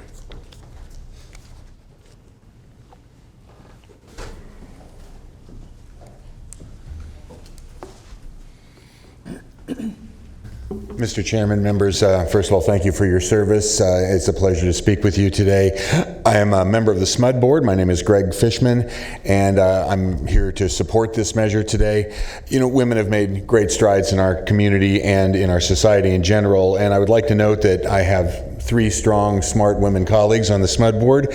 We also have several women in leadership roles in our on our staff, including our CFO, our Chief Legal Officer, and our Chief Customer Officer. Despite that, and despite those gains, women in our society remain disproportionately impacted by poverty, by pay disparity. Women are still held back more than men by a lack of affordable child care. Lots of different issues impacting women more so than men. I think these are all pretty well documented, and I don't need to try to go into that in any great detail. But I do think it's appropriate for Sacramento County to look into a commission on women, and the Blue Ribbon Commission to make that initial study seems like a good way to go to me. We have to ensure that women's voices are being heard, that the issues that are affecting women disproportionately are being addressed as fully and completely as possible. And I commend Supervisor Cerna for bringing this forward, and for the whole board for considering this issue, and I hope to see it move forward. Thank you. Thank you. Vicki Boyd. That is the last card I have. If anybody else would like to speak, please turn in a card.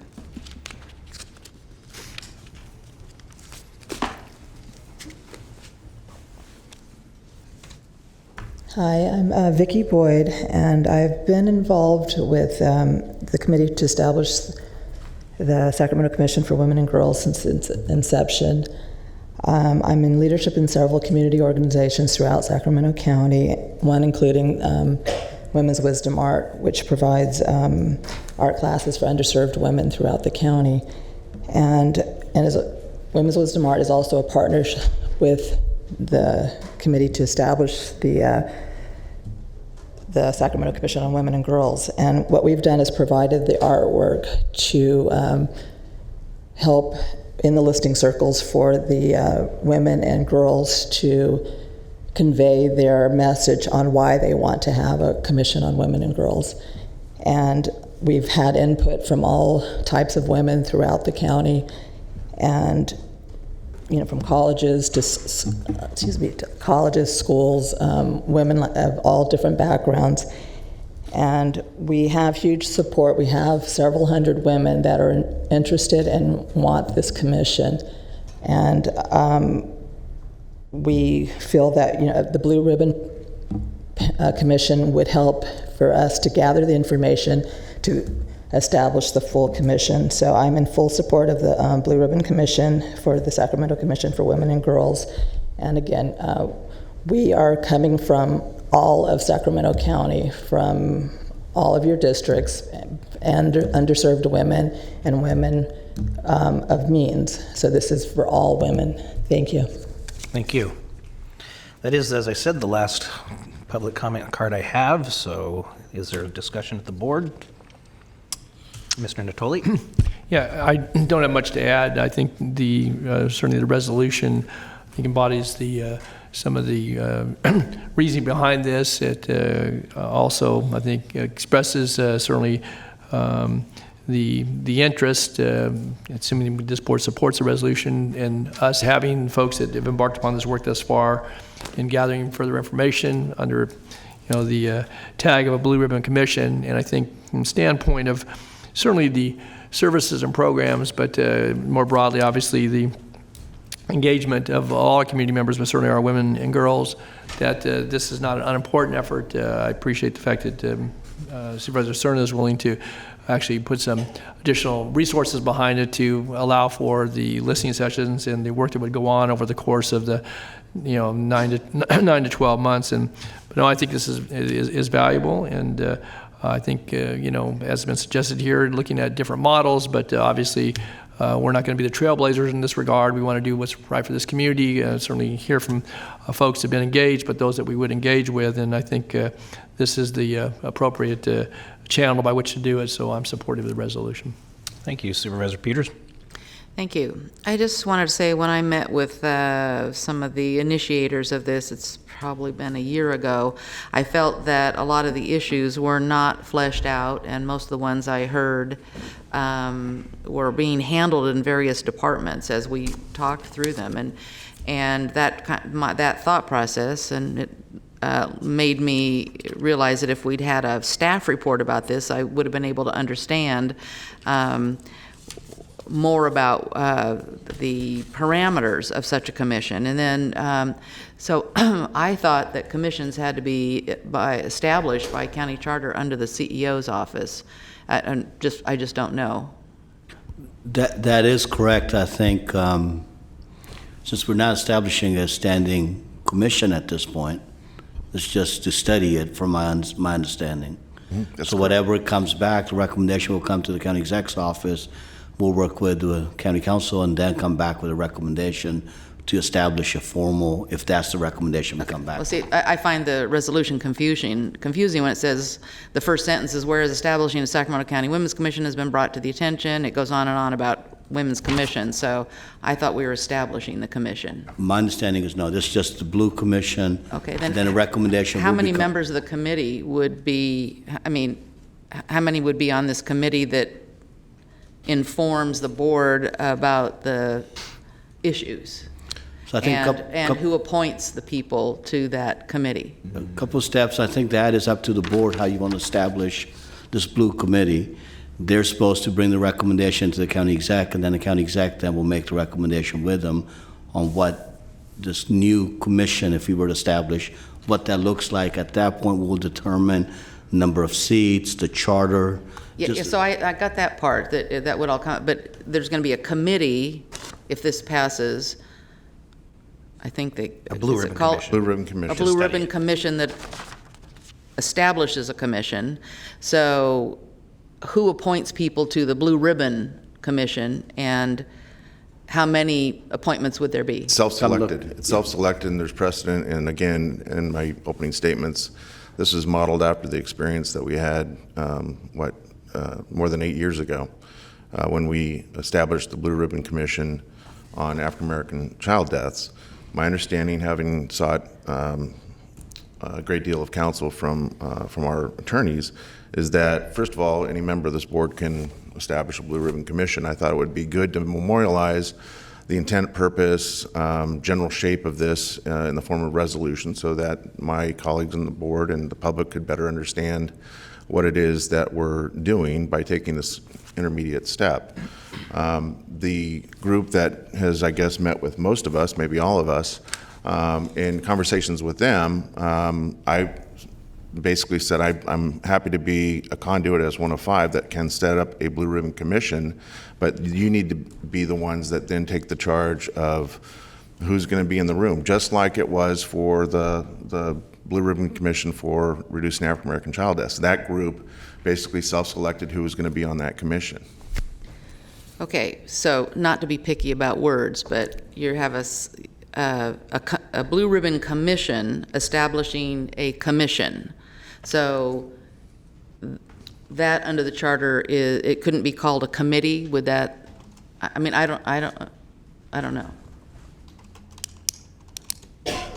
Are you asking, could the Blue Ribbon? Is it legal for us under the county charter to set up this commission, to form a commission? Yes, I believe it is. At the board meeting, it doesn't have to come through a process? No, when you're, like Mr. Gill said, when you're actually establishing, if that is the recommendation, to establish the actual women's commission, that would need to come through the county exec office with support of the board. This is just, I mean, a Blue Ribbon Commission, as you all probably know, it doesn't have any power. It just is a conduit for study, for discussion, and that is what's being asked to be approved today. I would just add that remember too, the steering committee on the reduction of African American child deaths, the disproportionality, that is now a standing committee of the county, and that was something that was then brought forward to the board for a vote at one point, but that was after the Blue Ribbon Commission had 18 months of time to basically understand the depth and breadth of the challenge. And so that's where this is, I think, a very parallel process that I'm proposing. I think it's just the word. It's of interest to me, and in that I would like it not to be a committee of whoever shows up. I think we ought to have appointments to that commission, so that we have a variety of opinions on such thing. So that's my thought. I think just on that, if I could weigh in and I'll step out of this, is that if we get into making appointments and the board gets into it, starts having that feel that it's a Sacramento County commission or committee. That step, we're not there yet. So if you're going to do appointments on your own to do it, it's not a formal Sacramento County commission set up at that point. That's the only distinction I will call for. Looking inquisitive. But you're saying because it hasn't been established through the CEO's office as a commission, we can't appoint people to it because that process doesn't exist. It would have to be an informal committee. It's an informal committee. Okay. If you all want to put somebody on there, it's up to you. You can put 1, 5, how many folks you guys want to put on there. You do not need a formal process at your level to do that. It's up to you how you want to participate at that point. Once the recommendation comes back from this Blue Ribbon Commission into the county exec's office, then we will evaluate what they're asking. We will work with them on what the charter is. We will then think about what's the quorum, all the process we go through. Okay, I understand it better now. Thank you. Well, It's just unusual to establish this, not 100%, but it is unusual to establish it through a resolution. Supervisor Frost. I think when I met with the ladies in my office a couple months ago, my big question was, why do we need, what would the Women's Commission do? And I think the Blue Ribbon Commission may be able to bring us some better information regarding that, and as an informal commission, so I can support this. Okay, anybody else? I will say that, as I said before, when I met with the advocates on behalf of it, we're in 100% lockstep agreement on the desired outcomes. I have to admit, Supervisor Serna, thank you for the history lesson, because I was not here when the original blue ribbon on the, and I think that this is a really good idea as far as getting to there, because one of the things I'm concerned about is, as I said, is this the best way to achieve the goals? And this is a way to find that out. And then the other is, I really want it to be fleshed out, very specific what this commission is going to do, what it's charged with, because you all who will be serving on a future commission will be very frustrated if you get appointed to something and everybody's saying, well, now what do we do? And that has happened before. So I think that the Blue Ribbon Commission to look into establishing a permanent commission. Now you understand why I was confused. Okay, fair enough. But I think it's a very, very good way of doing it, and I thank you for bringing it forward. So with that, we have no more comment. Is there a motion? I'd like to move the item. Second. Please vote. Unanimous vote. Thank you. Thank you all for being here and being so patient. Okay, now we're on to item 46. This is a public hearing. Tax Equity and Fiscal Responsibility Act hearing, request for approval of tax-exempt revenue anticipation notes by the California Municipal Finance Authority, a joint exercise of powers authority and public entity of the state of California for the benefit of Highlands Community Charter and Technical Schools. Mr. Chair, members of the board, I do have an introduction to make. Colin Bettis is our new county debt officer. Kristen Yates is retiring at the end of the year. And Mr. Bettis comes to us via City of Sacramento in their Treasury Department. So with that, Mr. Bettis. Welcome, Mr. Bettis, and I will say this. We are an hour and 45 minutes behind on your first presentation, so I'll make it quick. There you go. You'll be very popular.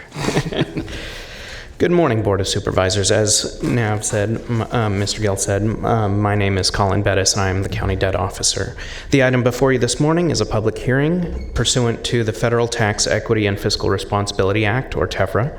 TEFRA requires that the public hearing be held by the governing body of the jurisdiction in which the project to be financed with tax-exempt financing is located, and that the governing board approve the proposed financing. Highlands Community Charter and Technical Schools proposes to obtain revenue anticipation notes in the amount not to exceed $7 million for the purpose of financing working capital for the school located at 1333 Grand Avenue, Sacramento, California. The California Municipal Finance Authority is a joint powers authority formed to assist local governments, nonprofit organizations, and businesses within the issuance of both taxable and tax-exempt debt. The debt to be issued by CMFA will be the sole responsibility of the school, and the county will have no financial obligation or legal obligations or responsibilities with regard to the repayment of the debt. The county will also bear no costs of issuance for the proposed debt. It is recommended that the board open the public hearing, and upon close of the public hearing, adopt a resolution approving the issuance of bonds by CMFA for the benefit of the school. Such adoption is solely for the purposes of satisfying the requirements of TEFRA and the California Government Code Section 6500.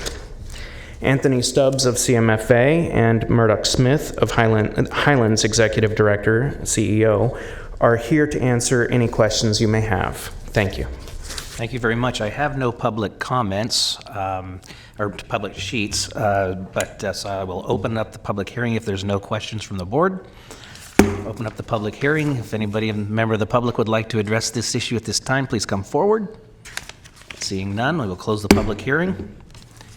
Is there discussion or a motion? If there's no discussion, Mr. Chair, I move the item. Okay, we have a motion and a second. Please vote. Unanimous vote. And I just want to point out for items 47 through 52, they are public hearing items and they must be read into the record and voted on individually.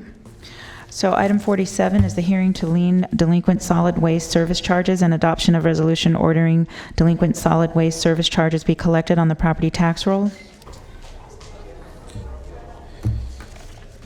Good morning, Ben Lamera, Director of Finance. And these are, as Flo had mentioned, these are public hearings, and there are 6 items that are being heard today. 5 of those items are being heard as the County Board of Supervisors, and 1 item is being heard as the Sacramento County Water Agency Board. Today's reports that you have before you contain preliminary information as of June 8th, 2019.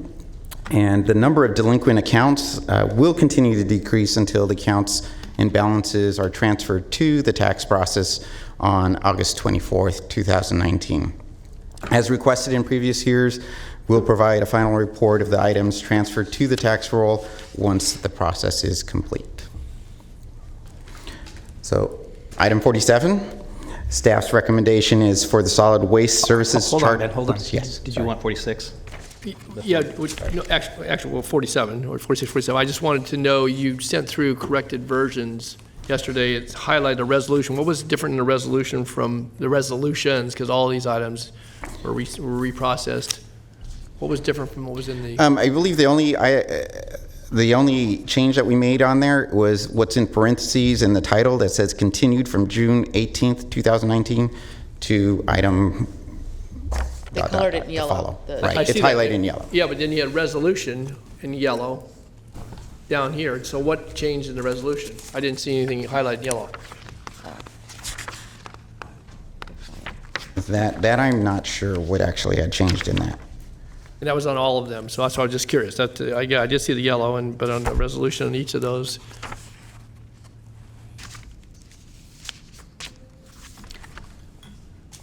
I didn't see any difference. I actually compared them, but I wasn't clear. I didn't know if there was some other date, time, or something in the resolution because you're asking us to approve these. So, assuming that everything's accurate, then right. That's fine. Okay, everything should be pretty much the same. The only thing was the highlight on the. Right, I know, but then I was read the highlight, and then it took you to the resolution, right.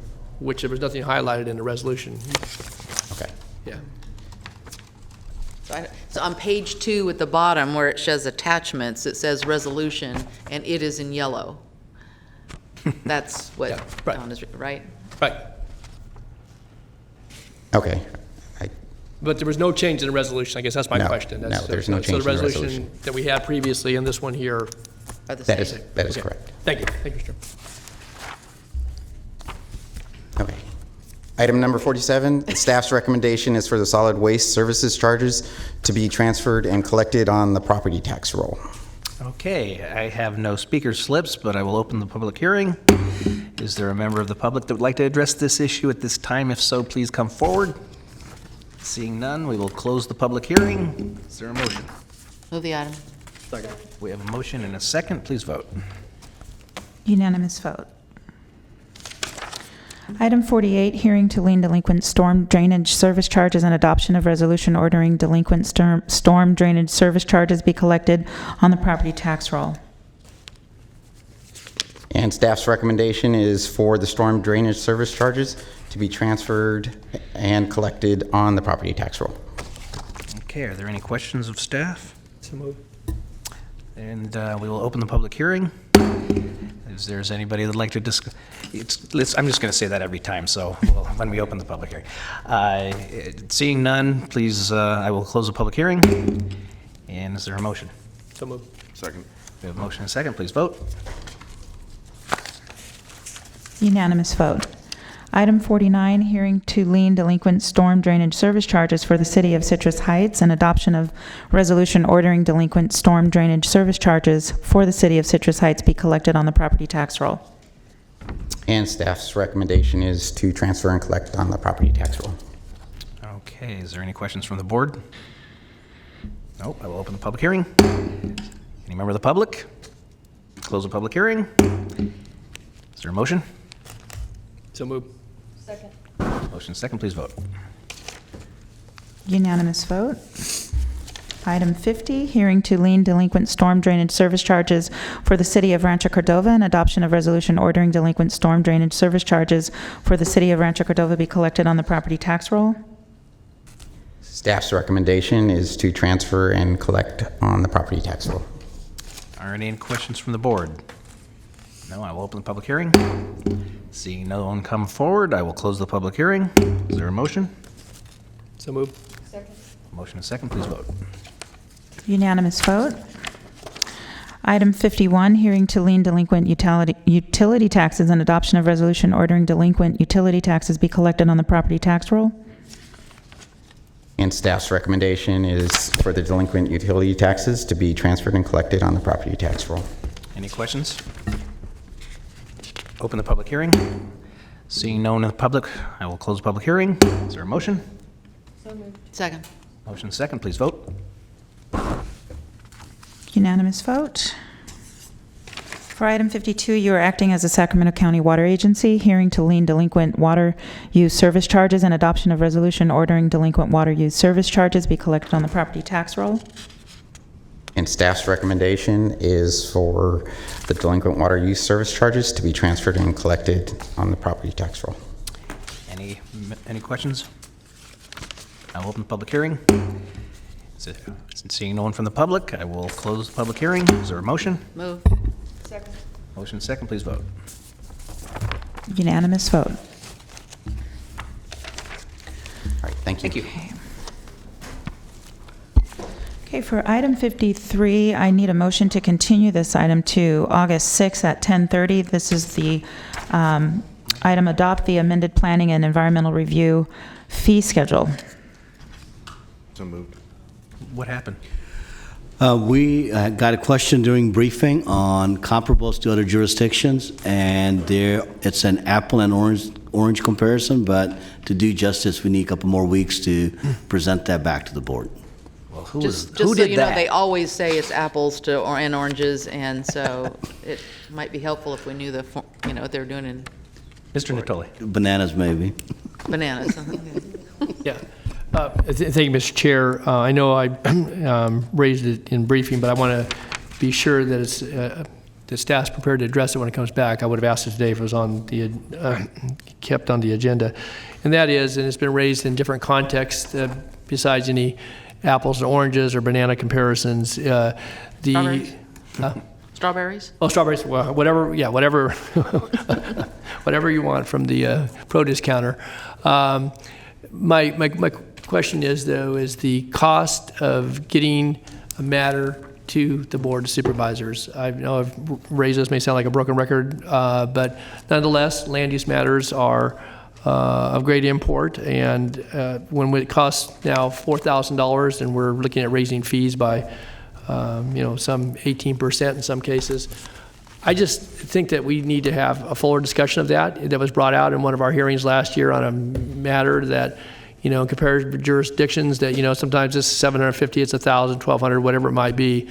But to be $4,000 to get it to the elected body on a land use matter, again, it's part of obviously the matrix of how matters get heard within the zoning code tables and so forth. But it seems to me that, if nothing else, from a general fund standpoint, that in good government, that folks ought to be able to get a matter to the Board of Supervisors for less than $4,000. And so I make that point, and I would like to have for discussion, because as you're looking at fee comparisons, maybe for other jurisdictions, particularly as it relates to matters to get it to the elected body of the county or city jurisdiction, what the cost is there, and recognizing that maybe comparison of one fruit or produce versus another, but to me that's relevant, and I'd like to see some additional discussion if we could have when that comes forward. Again, thanks. Absolutely.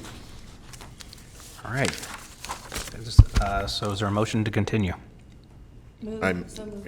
We have a motion and a second. Please vote. Unanimous vote. Thank you, Mr. Gill, for your responsiveness to the issue. Okay, the appointments. Okay, that would be item 58. Okay. 58. For your nominations and appointments. just nominations. You are continuing to September 10th, Cemetery Advisory Commission, Cordova Community Planning Advisory Council, County Service Area 4B, Slough House, Wilton, Casumnes, County Service Area 4C, Delta, In-Home Supportive Services Advisory Committee, Mission Oaks Recreation and Park District, Sacramento County Alcohol and Drug Advisory Board. And today you have 2 items. Sacramento Housing and Redevelopment Commission, Mr. Kennedy. Please continue to August 20th. Mr. D'Antoli. I continue to August 20th as well. I have interviews to conduct. Okay. And then, let me just make sure that's all of you guys. And then Sunrise Recreation and Park District. Please Supervisor continue to August 6th. Okay. That concludes your nominations. Thank you very much. And we do have some off-agenda speakers. Beth Smoker.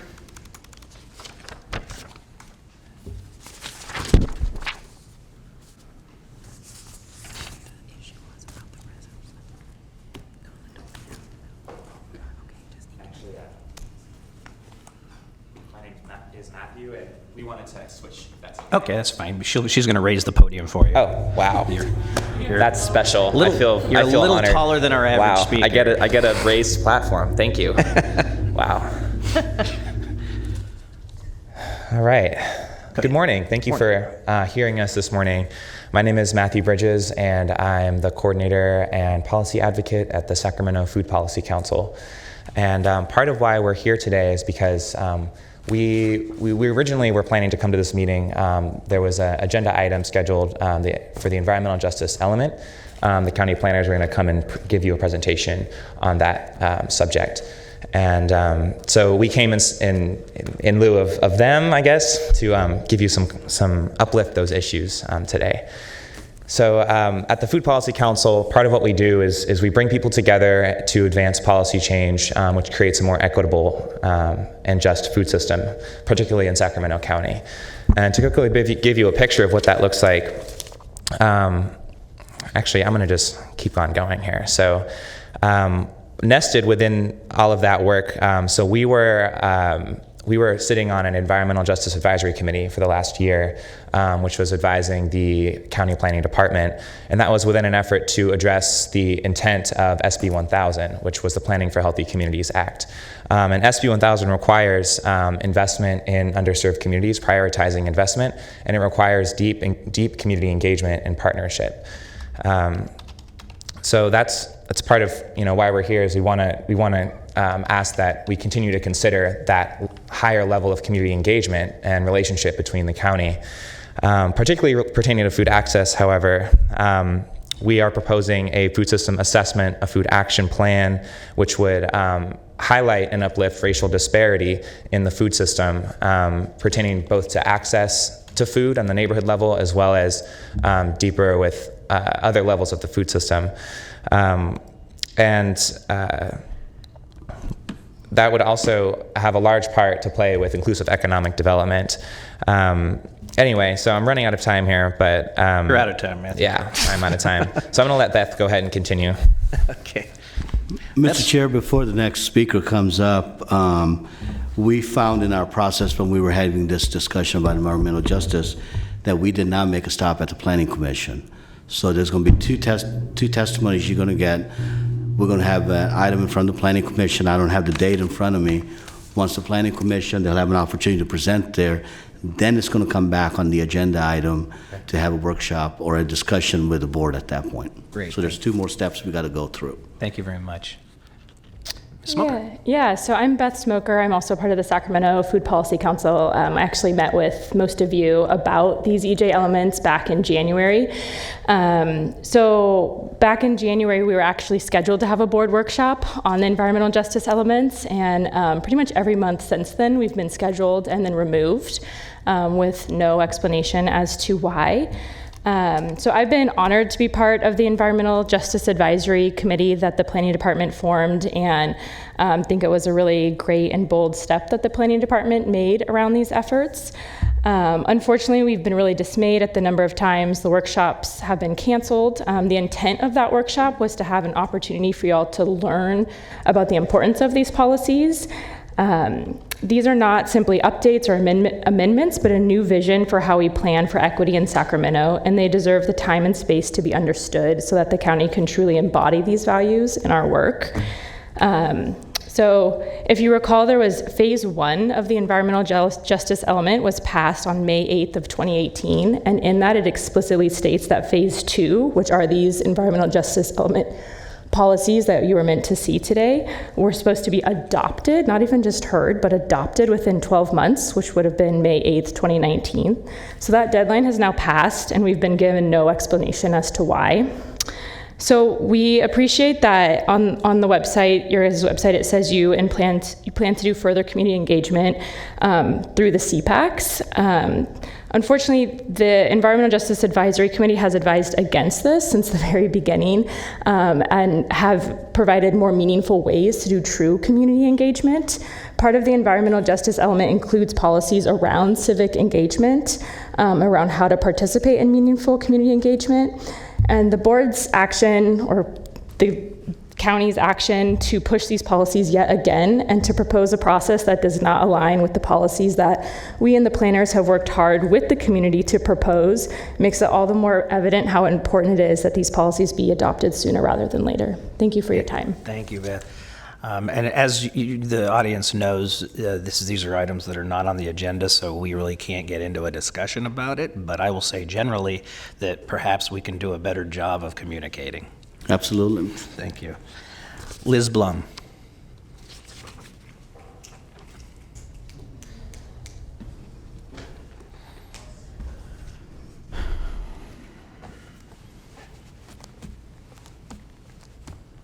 Good morning, board.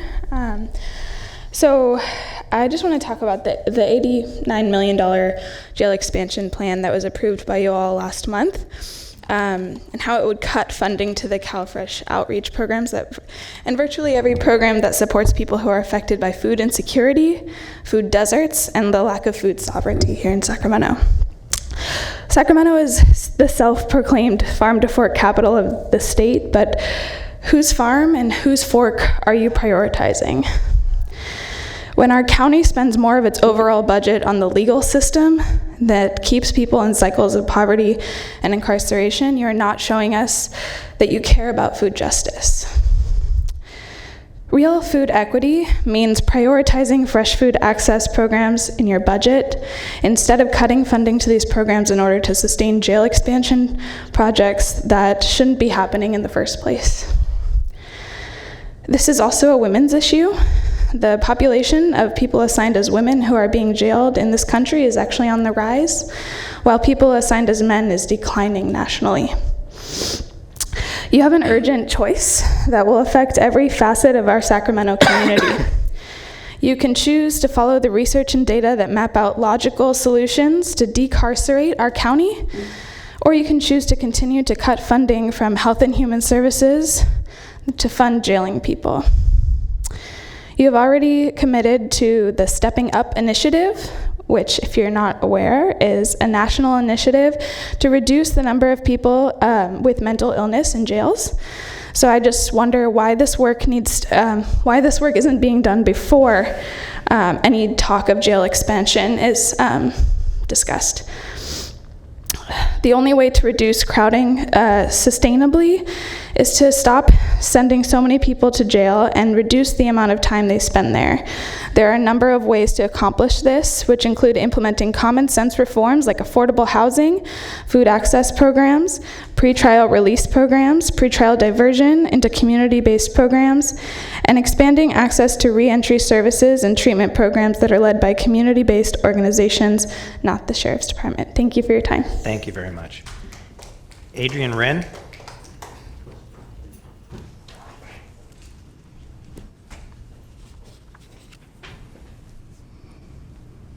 Hello, Board of Supervisors, Chair Kennedy, thanks for allowing me to speak today. So my name is Adrian Wren. I'm the Vice President of the Oak Park Neighborhood Association, and I'm here to speak on the topic of the county environmental justice element as it relates to the general plan. So food is so much more than the sum of its parts. It's a critical piece of our daily activities and our relationship to our culture, and for many it's a daily struggle. In my neighborhood of Oak Park, our food deserts stretch for dozens of blocks and make it really, really challenging for families to access healthy, locally sourced bounty of our farm to fork mecca. As mentioned before, the food access policies that are included in the Sac County environmental justice element will help to address these barriers to things like grocery store development in low-income communities like Oak Park and elsewhere. So I really urge you guys to, as you best can do, accelerate the process of adopting the food justice and food access element into the general plan. So thank you for your time, and look forward to working with you on that through the Sacramento Food Policy Council. Really, please consider us your allies in this work. Thank you very much. Nikki Jones.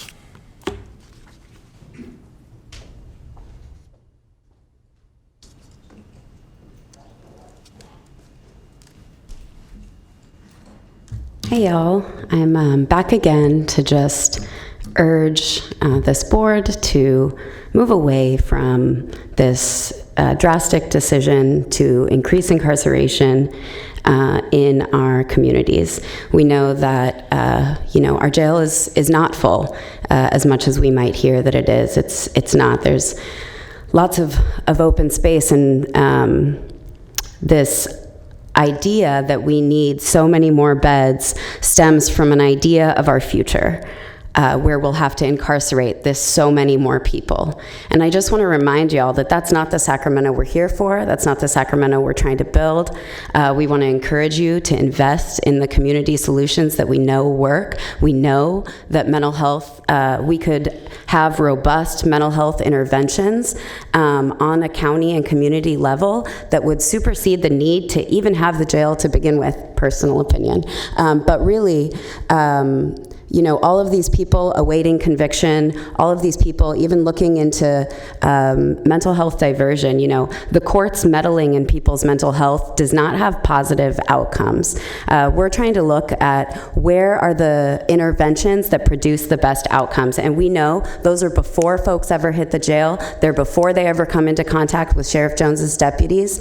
And we want to see the kind of oversight and community input and investment that you guys are looking for on all these other issues. We hear you speak about the importance of community input, of outreach, of doing these wide-ranging outreach projects when you're doing street construction. And we feel we can't imagine a Sacramento County where we wouldn't do that kind of outreach and community analysis around this massive, over $100 million jail project. And we know that you have to meet the needs of this ADA lawsuit, and we commend that effort, but we know that is not going to cost $120 million, and we want to see money in our community resources. We cannot have years of cuts, and we know that's what you have on the table, and we need to see something different. Our communities literally, for their lives, need something different. Thank you. Colin Meinrath.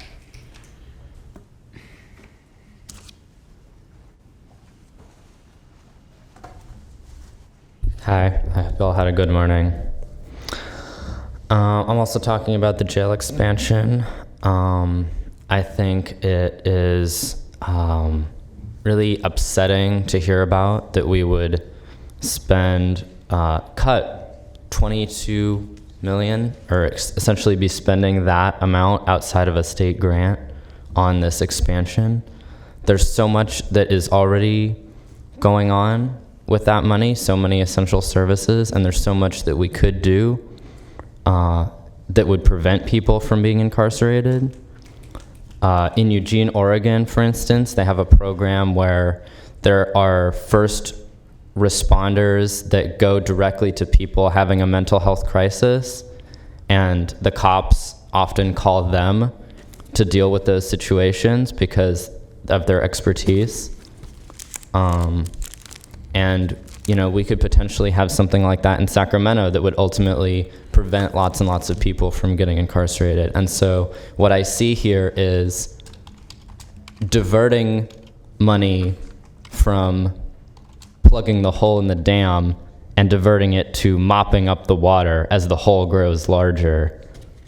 That's kind of how I see it. So I understand that there's this lawsuit and the jail has to be improved, but I think that any jail improvement has to go hand in hand with like letting a lot of people out of jail, you know, especially the people who are really just awaiting trial and not able to afford bail. Thank you very much for your time. Thank you. That is all of the public comment we have, and I do believe we have closed session, Mr. Gill? Yes, we do. Huh? Yes. Oh, okay.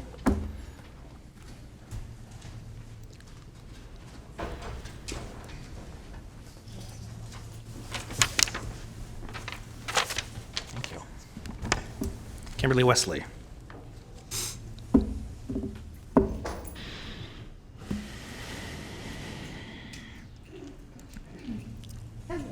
Hello. How are you all doing?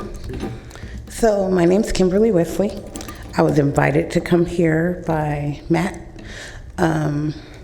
who I met. I guess it was like I don't know, I want to say food access, you know, for the Oak Park community. I myself have been a vendor and a resident of the Oak Park community for about 15 years now. It's not so much as that food isn't available, it's the cost and the quality of the food, you know, and the people in the community. So say that there's homeless people in the community, there's people with working jobs, you know, who have jobs and things like that, but we don't have the same access to the same things. So say if you go to Winco, you might have food there, but the quality is low. You go to Lease, the quality is high, but the food is high. I just finished being homeless for the last 3 months because my fiance passed away.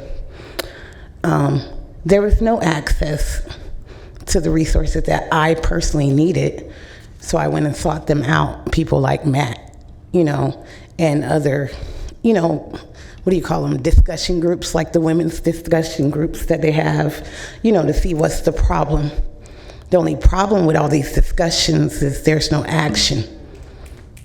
You can discuss till the cows come home, but if there is no action, and it doesn't take for the county to act, it takes for the people to act.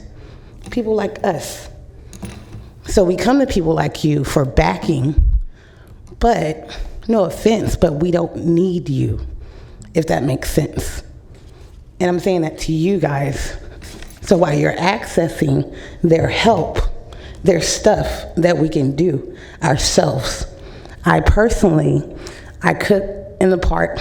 It supports my family. You know, when I was homeless, when I had nowhere to go. I access programs like Women Empowerment, Loaves and Fishes, and things like that. But it was up to me to keep going. And a lot of times we hold the county accountable for things that we should hold ourselves accountable for. Life happens regardless. But regardless of life happening, we have to do it for our own community, for our brothers, sisters, moms, neighbors, whatever. They go home to where they go home to, but we live in these communities. So I guess I'm not really speaking to you all, so to speak. I'm speaking to us, the people. And it takes the people to even get them to recognize that there even is a problem, because they won't see it. They don't live there, you know? So I heard, I think Miss Susan, she was talking to a couple of people earlier, you know, about, you know, I guess the presentation of it all. Kimberly, a lot of times, Kimberly, I'm going to have to ask you to wrap it up. Oh, okay. Okay. Well, I guess you pretty much got the gist of it. And you know. And very well spoken. Thank you. Thank you. Thank you. Okay, I believe that is all. And so we will go into recess and convene closed session.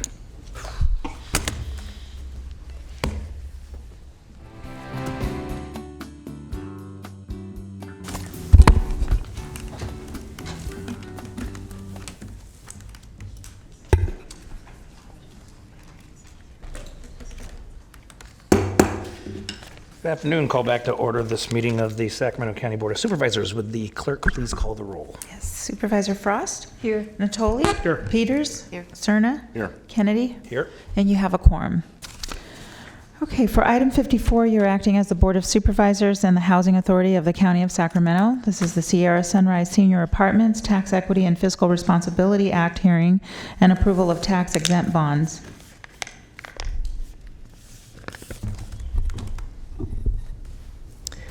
Good afternoon, Chair and members of the board.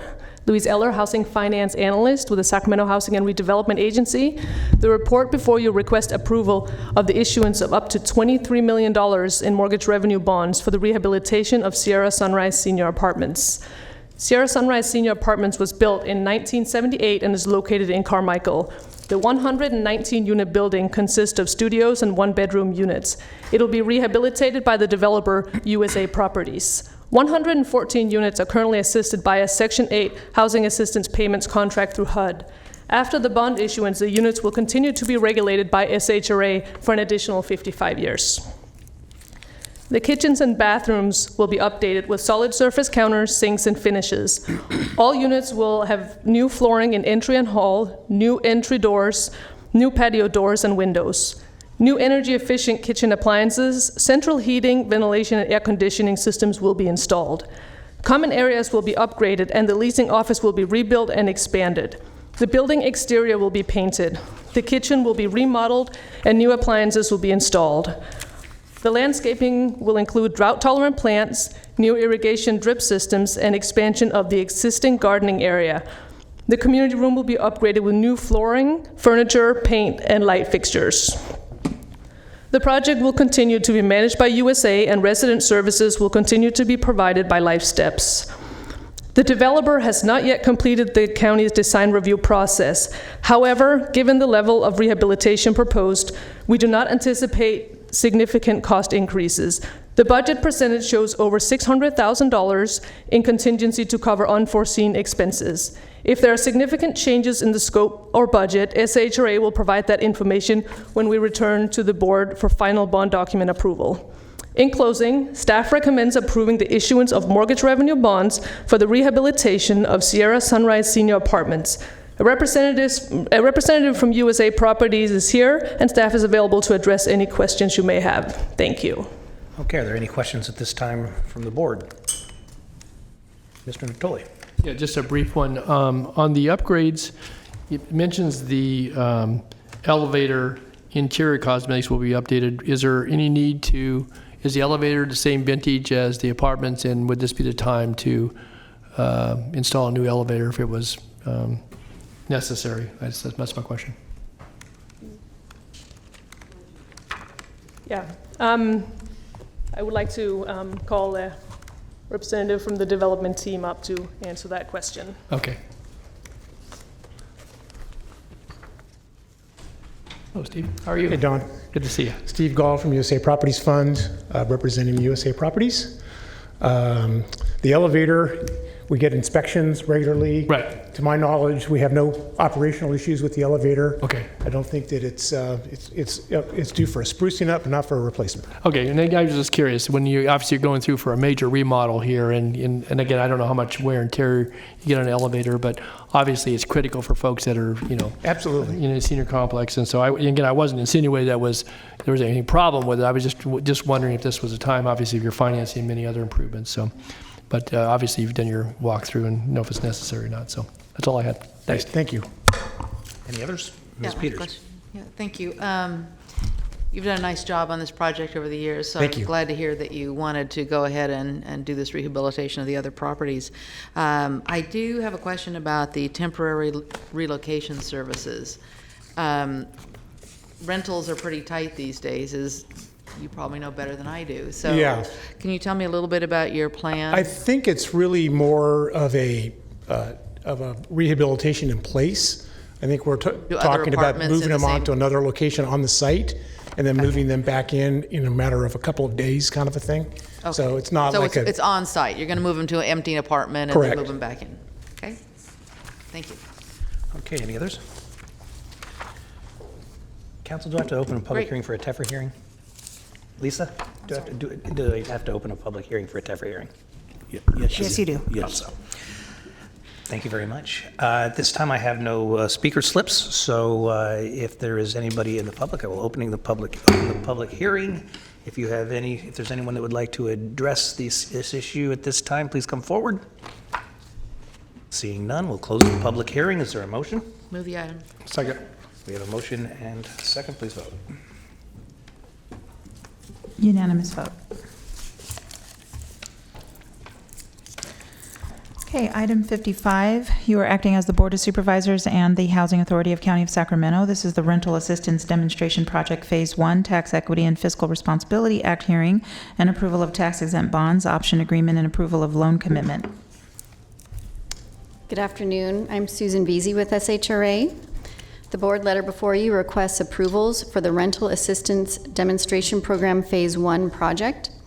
The federal government's RAD program allows public housing properties to transition to the project-based voucher program, converting ownership from the federally financed conventional public housing model to a privately owned low-income housing tax credit financing structure. In this first phase of the overall conversion, 6 small public housing sites will be transferred from the city and county housing authorities to Sacramento Housing Authority Repositioning Program Incorporated, or SHARP. They'll be transitioned to SHARP in order to access bonds and tax credits for substantial rehabilitation and long-term financial stability. SHARP is a nonprofit public benefit corporation created to implement the Housing Authority's asset repositioning strategy. To move forward with the project, we are seeking approval of a $25 million mortgage revenue bond issuance and approval from the County Housing Authority to enter into option agreements, seller carryback loans, and capital fund loans, all for the purposes of financing the acquisition and rehabilitation of 124 units among 6 scattered sites. There are 3 sites in the unincorporated county, 2 in the city of Sacramento, and 1 in the city of Elk Grove. It should be noted that capital fund loans can only be utilized for public housing properties. In general, the improvements include rehabilitation work to comply with the Americans with Disabilities Act, replacement of electrical, plumbing, and major systems, including heating, air conditioning, and water heaters. New countertops, flooring, paint, and landscaping are included in the scope. Some sites will also include new roofing, cabinets, tubs and surrounds, and doors. Housing Authority staff will continue to manage the sites and provide resident services to the tenants. In addition, elderly and disabled residents will receive services from Life Steps. In closing, staff is requesting approval of the $25 million mortgage revenue bond issuance, option agreements, and loan commitments for the acquisition and rehabilitation of the Rental Assistance Demonstration Phase 1 project. Staff is available from both Development and Finance and the Housing Authority to address any questions you may have. Supervisor Natoli. Thank you, Mr. Chair. Susan, so when it comes to this partnering with the new repositioning program incorporated, the ownership then is retained by the Housing Authority, or does that transfer to this new body? And if so, what's the governing body for that particular organization? If it's incorporated, is it still the Board of Supervisors that has oversight, or now we're providing financing and it goes to a third party? So SHARP is a nonprofit, and it is not governed by the Board of Supervisors. It has its own board, and it's been in existence for a while and has multiple properties that have been transitioned out of the public housing portfolio into the privatized low-income housing tax credit financing model. The ground will continue to be owned by the Housing Authority. Okay, and then so leased back to SHARP. So the actual land and property. So the underlying land is owned by the Housing Authority, which obviously is under the purview of the Board of Supervisors. Mm-hmm. And the reason I asked that is that, certainly familiar with several of the properties, but been around long enough to remember when we went through just getting the units constructed in Old Town Elk Grove. And I know that, during the drought, we had some stressors related to some of our landscaping and some of our properties and so forth. And so I picked up the phone, whether it was call you or Lachelle or whatever, and we oversee those properties. So in this case, not that there's any concern at all with the suggested partner here. If there are issues that relate to property upkeep or to somebody's concerns, then You would still call us. Because Still call you, We will okay, be, all right. because we are issuing these bonds, we will be monitoring this like we do our other projects. So you can still give us a call. That's fine. And again, Yeah. I trust that this is a good, Yeah. strong partner. I have no problem partnering with a nonprofit. I understand why you went through this with us, last fall and last year, Sure. talking about what we needed to do in order to position these properties in order to be able to finance them more long-term and actually bring in, needed improvements in reinvestment. So I just wanted to be clear about that, and I have confidence that it'll work fine. Thanks. I just also wanted to add that the actual property management function will still be performed by the Housing Authority. Oh, it is? Yes. Okay. Thanks, Michelle, for that confirmation. Okay, thanks. Any other questions? Seeing none, I will open the public hearing. If there's anybody in the audience that would like to address this item at this time, please come forward. Seeing none, close the public hearing. Is there a motion? I'd move the staff recommendation. Seeing none, second. Please vote. Unanimous vote. Item 56, we have a 3-4 minute gap.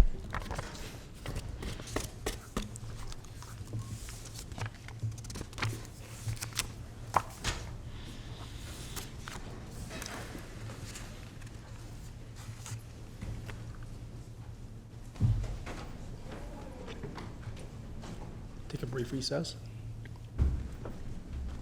We're still on camera, so do we take a brief recess or? The chair didn't call a recess. Are we in recess? Well, no, we're still on camera, so. Mr. Chair, can we take a brief recess? We have 4 minutes and we're still on camera. Oh, yeah. Okay.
Come back to order. Would the clerk please call the next item? Okay, item 56 is the Transportation Workshop for the Jackson Corridor Development Project's Transportation Mitigation Strategy West Jackson Highway Master Plan, the Jackson Township Specific Plan, the New Bridge Specific Plan, and Mather South Community Master Plan. Can I get the overhead presentation, please? Thank you. Hi, it's nice to be before you today. I'm Matt Darrow with the Department of Transportation, and I'm here to talk about the Jackson Corridor Master Plan's Transportation Workshop. I'm going to be working from my script because I've got a lot to say, and I'm going to try and get through it as quick as I can without too much delay. And then I imagine that we'll have questions at the end, which I'll be here to answer. We've got a whole slew of Department of Transportation folks here with myself as well, Ron, the director, Dan, chief, and Rick Carter, one of the other principals, as well as Todd Smith with Planning and Environmental Review. So, without any ado, today I want to bring to the board up to speed on where we are with a few transportation-related items. Specifically, I have a brief update on the trip reduction strategy and trail network and an overview of the joint traffic analysis and findings. And after I go through this information, I'll be discussing the Jackson Corridor Development Project's transportation mitigation strategy and asking the board for adoption of that policy. And if anyone has any questions on the geographic area we'll be discussing today, please refer to the vicinity map included as attachment 1 of your board package. So the Jackson Corridor projects will include a trip reduction strategy that includes the trip reduction services listed here. I'm not going to go through each of them, but the top part of the slide is where I'll refer you. In a time where we see rapidly changing mobility options like bike sharing, scooters, and autonomous shuttles, the proposed strategy allows for flexibility due to an uncertain future of technological advances in transportation. The strategy will be phased in early and developed so trip reduction behaviors become established in individuals, and of course, a traditional transit service will be part of the plan. Funding for the strategy will likely either be by a property assessment, an annexation into CSA 10, or the creation of something similar. Now I want to point out some of the highlights of the proposed transit service, and I will refer to the top side part of the slide for a brief second. So the proposed transit will connect the proposed land uses to light rail. They'll also connect the proposed land uses between the individual plan areas, and there'll be separate networks established for each standalone plan area, as well as a combined network established for the multiple plan areas, which will improve efficiency. Service will be provided on a 15 and 30-minute headway for peak and off-peak hours, respectively. And when the Jackson Corridor plan area is built out, the daily boardings of the combined network, which I'll show on the next slide, is anticipated to be approximately 16,500. And for reference, RT's Gold Line, which is light rail between Folsom and downtown, is approximately 21,800 daily boardings. So your board letter attachment shows the individual project transit networks for your reference, but what I'm showing on this slide is a figure depicting the combined transit network for the entire Jackson Corridor plan area. Just quickly going through it, what I'm highlighting here in green is the Jackson Express line, which will connect light rail stations at Sunrise and Watt Avenue and travel through the plan areas. What I'm showing here in pink is the Jackson local route, which will be more of a local route ending at a light rail station at Watt, but we'll be traveling through a handful of various land uses. And this last yellow route is also a local route called the West Jackson local route, which will end at Watt Light Rail and travel through different land uses in the plan. The Jackson Corridor plan area will also include a network of off-roadway trails that will encourage alternative modes of travel in the form of biking and walking. And this network was collaboratively developed to link future residential communities with schools, parks, transit centers, and employment and commercial land uses. The network includes regional, conventional, and local trails, which are 12, 10, and 8-foot paved widths respectively.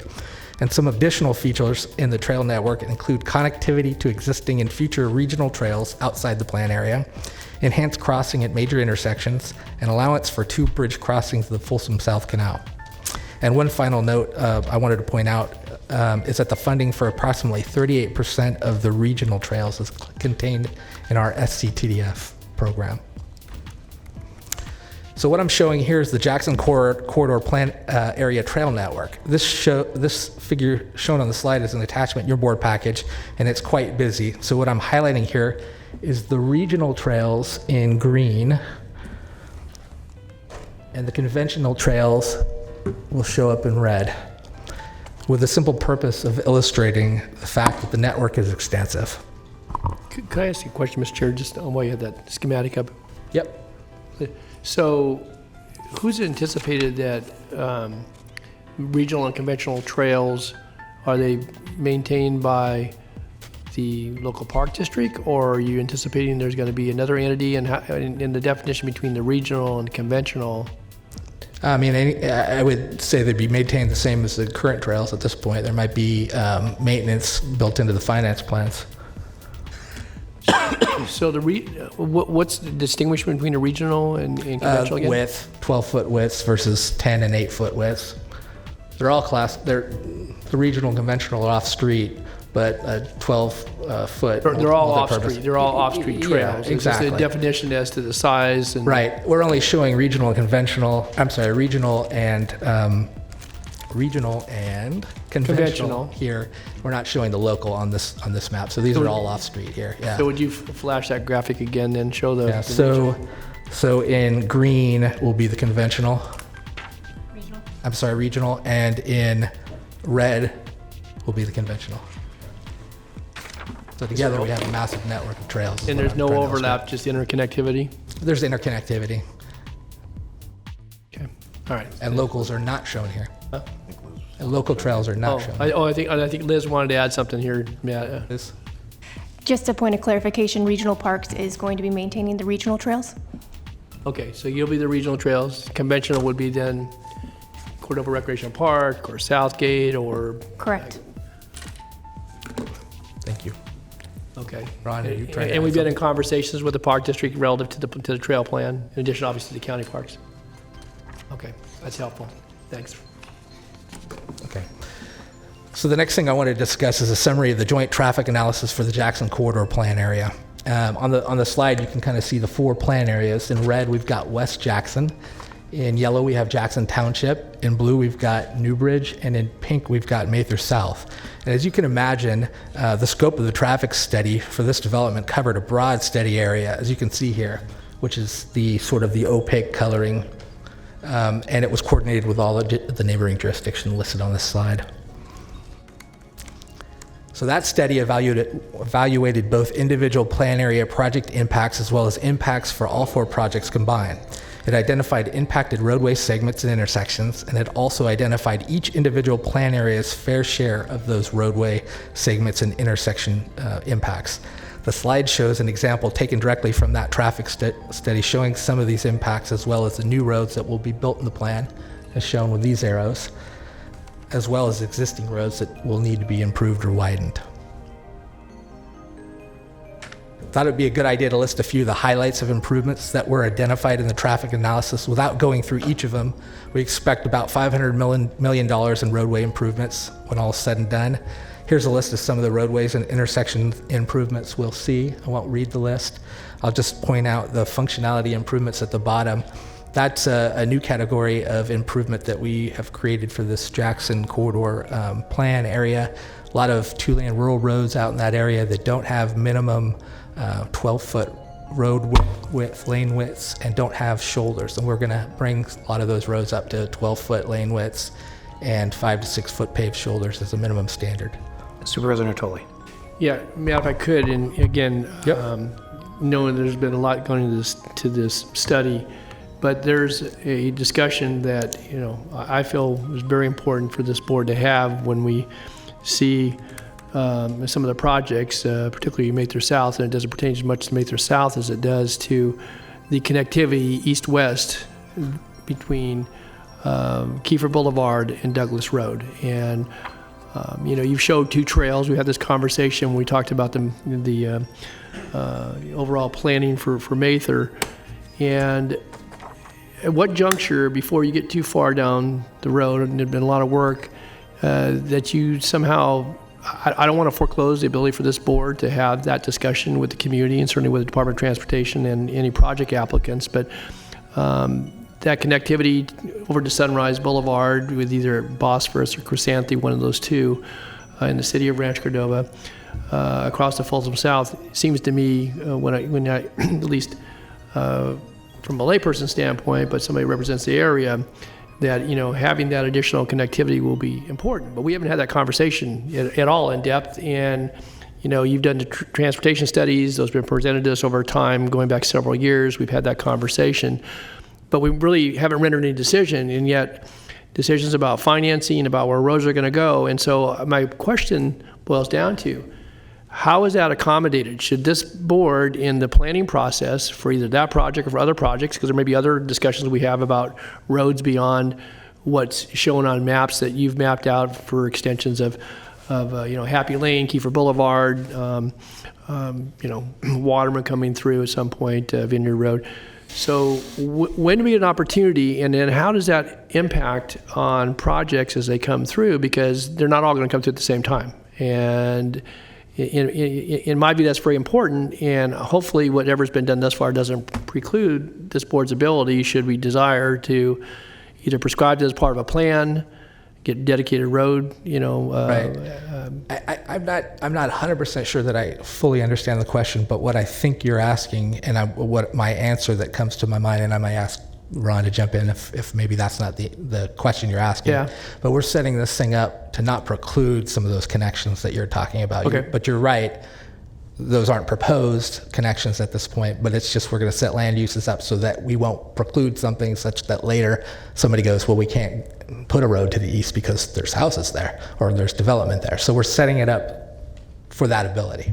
But then how's it accommodated within the financing plan with this dynamic model that you didn't anticipate it as an improvement? There may be improvements that you anticipate that don't get built for some reason, but so how does this model allow us then, so we don't get into a bind that, well, somebody says, well, I can't bear all that responsibility, and it wasn't part of some plan that the board looked at back in 2015 and, considered in 2020, but now in 2025, we think that, we haven't precluded that option. We think it's important to do. How does this model accommodate that? So I'll say first, and then maybe Ron will jump in, but what I want to simply point out is what we're talking about today is a transportation mitigation strategy workshop. We're not talking about the finance plan necessarily. Yeah. That will come later, that could include something in there if it was so the desire of the board. We're talking about. Thanks, Mr. President. Tully has, I think Ron has some clarification. Okay. So there will be multiple, again, Ron Vicari, Director of Transportation. There'll be multiple opportunities and conditions of approval and other things as we bring financing plans forward and all the documents begin to get finalized. This is a mitigation strategy that will help us set the priority for those improvements, but there'll be many opportunities along the way, and we've been working all along to look at that issue.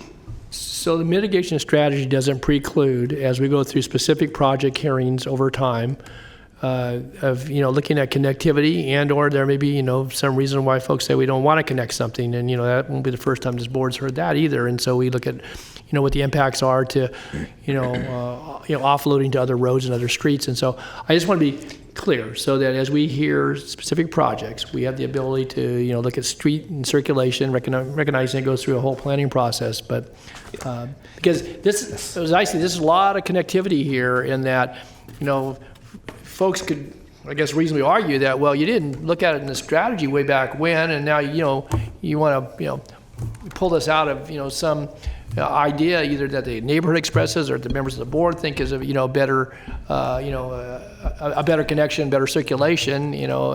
So I wanted to be sure that there would, we don't get ourselves in either the financial piece of this and or from the policy land use standpoint don't preclude the ability to have those conversations. Yeah, it absolutely does not preclude those conversations and additional things.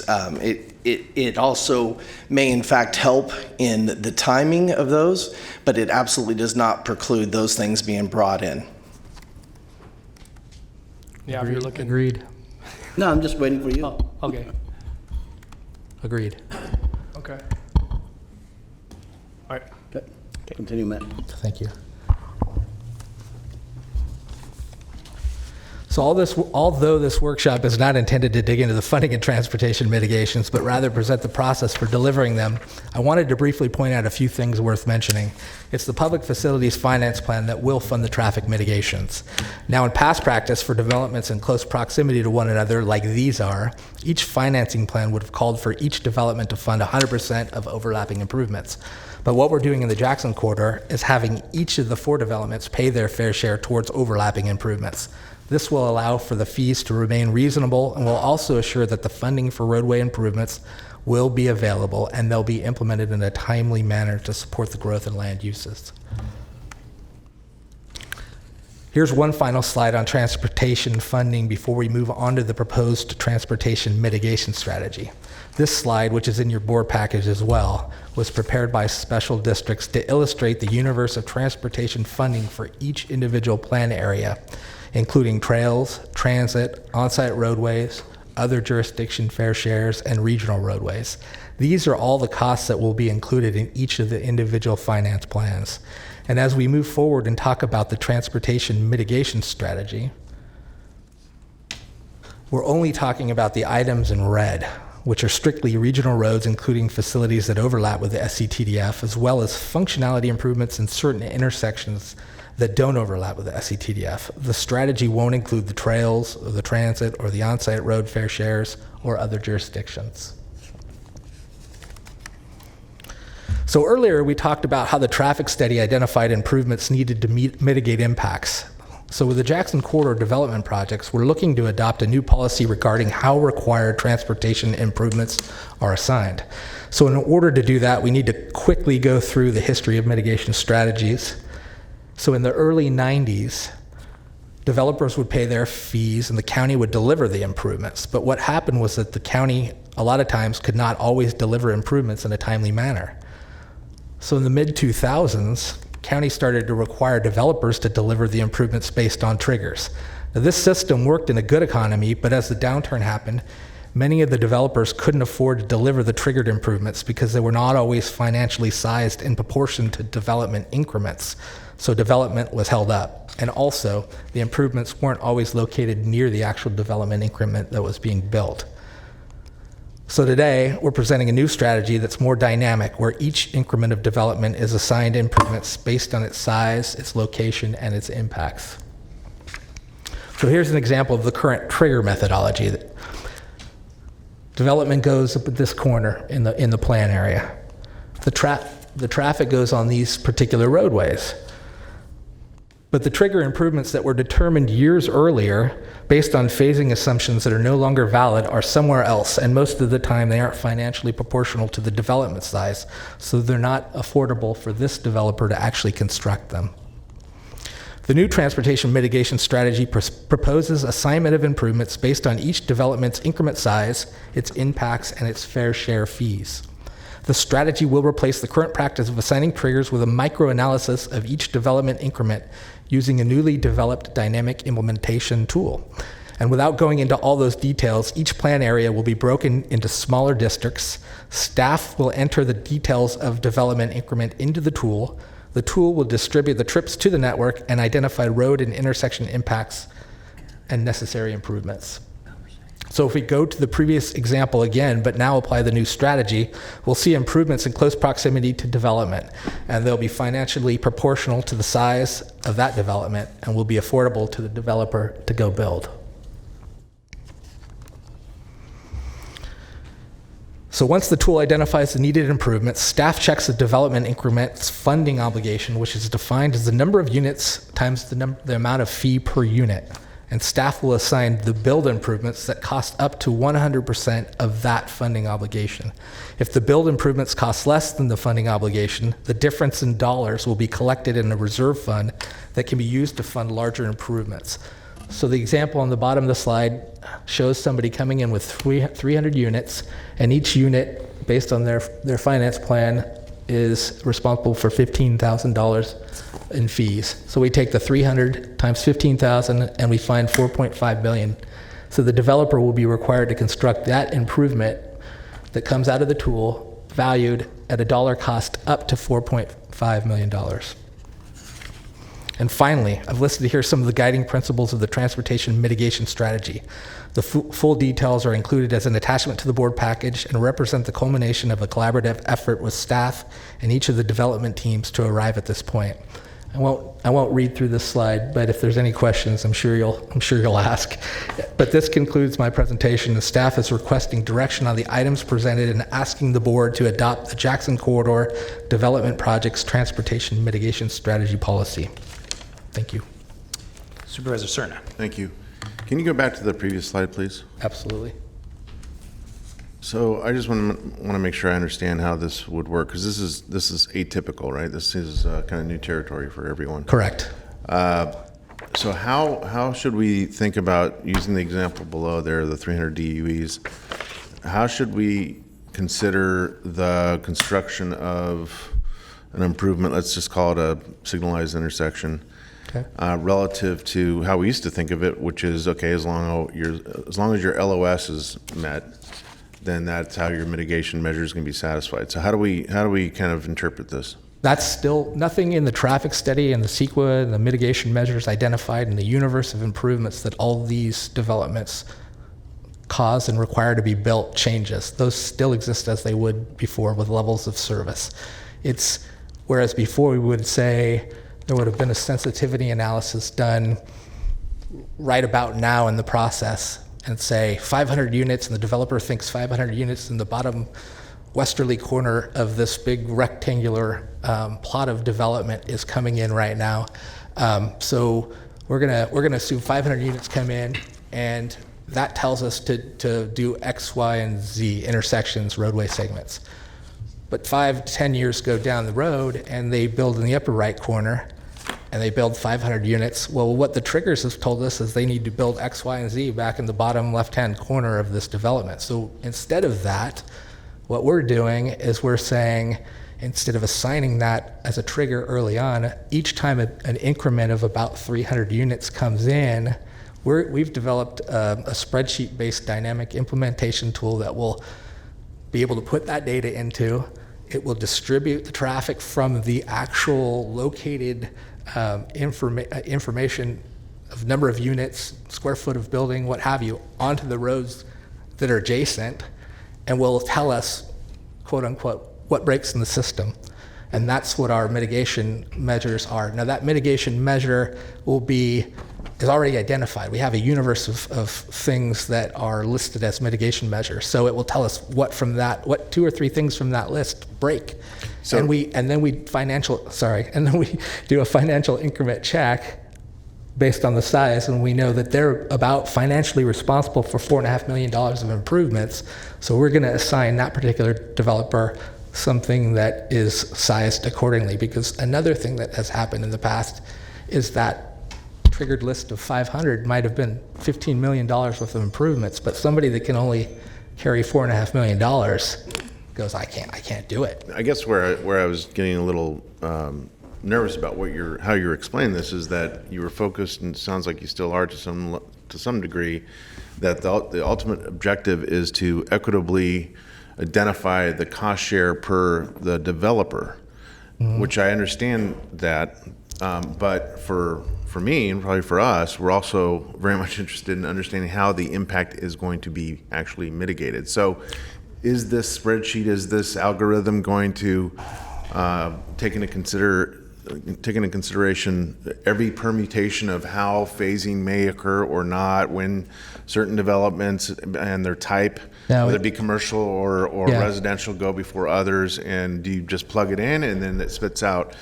developer X goes and pays $10 million for their improvements because that will satisfy the LOS requirements for these intersections? No, I understand what you're saying, I think, you're correct, and there's in the past this was easier to keep track of. This is going to be a lot more labor intensive for our staff to keep track of this. Let me jump in and add something here. As Matt mentioned earlier, there's still $500 million worth of improvements that are going to be built. This strategy is going to allow us to determine what improvement needs to be built when. And so Matt talked about the benefit of the strategy, whether they develop in the northeast corner, the southwest corner, it'll be able to gauge that. But also with 4 significant developments, if one development is moving faster than other developments, we'll keep the tool up to date, and it'll be showing us real-time information about what the biggest impact is and what the highest priority roadway is to spend the money. So what we did before, just real quickly, is we would assume what development's going to develop at what rate, at what area of their development's going to develop first, And then we would set triggers that were then set in stone.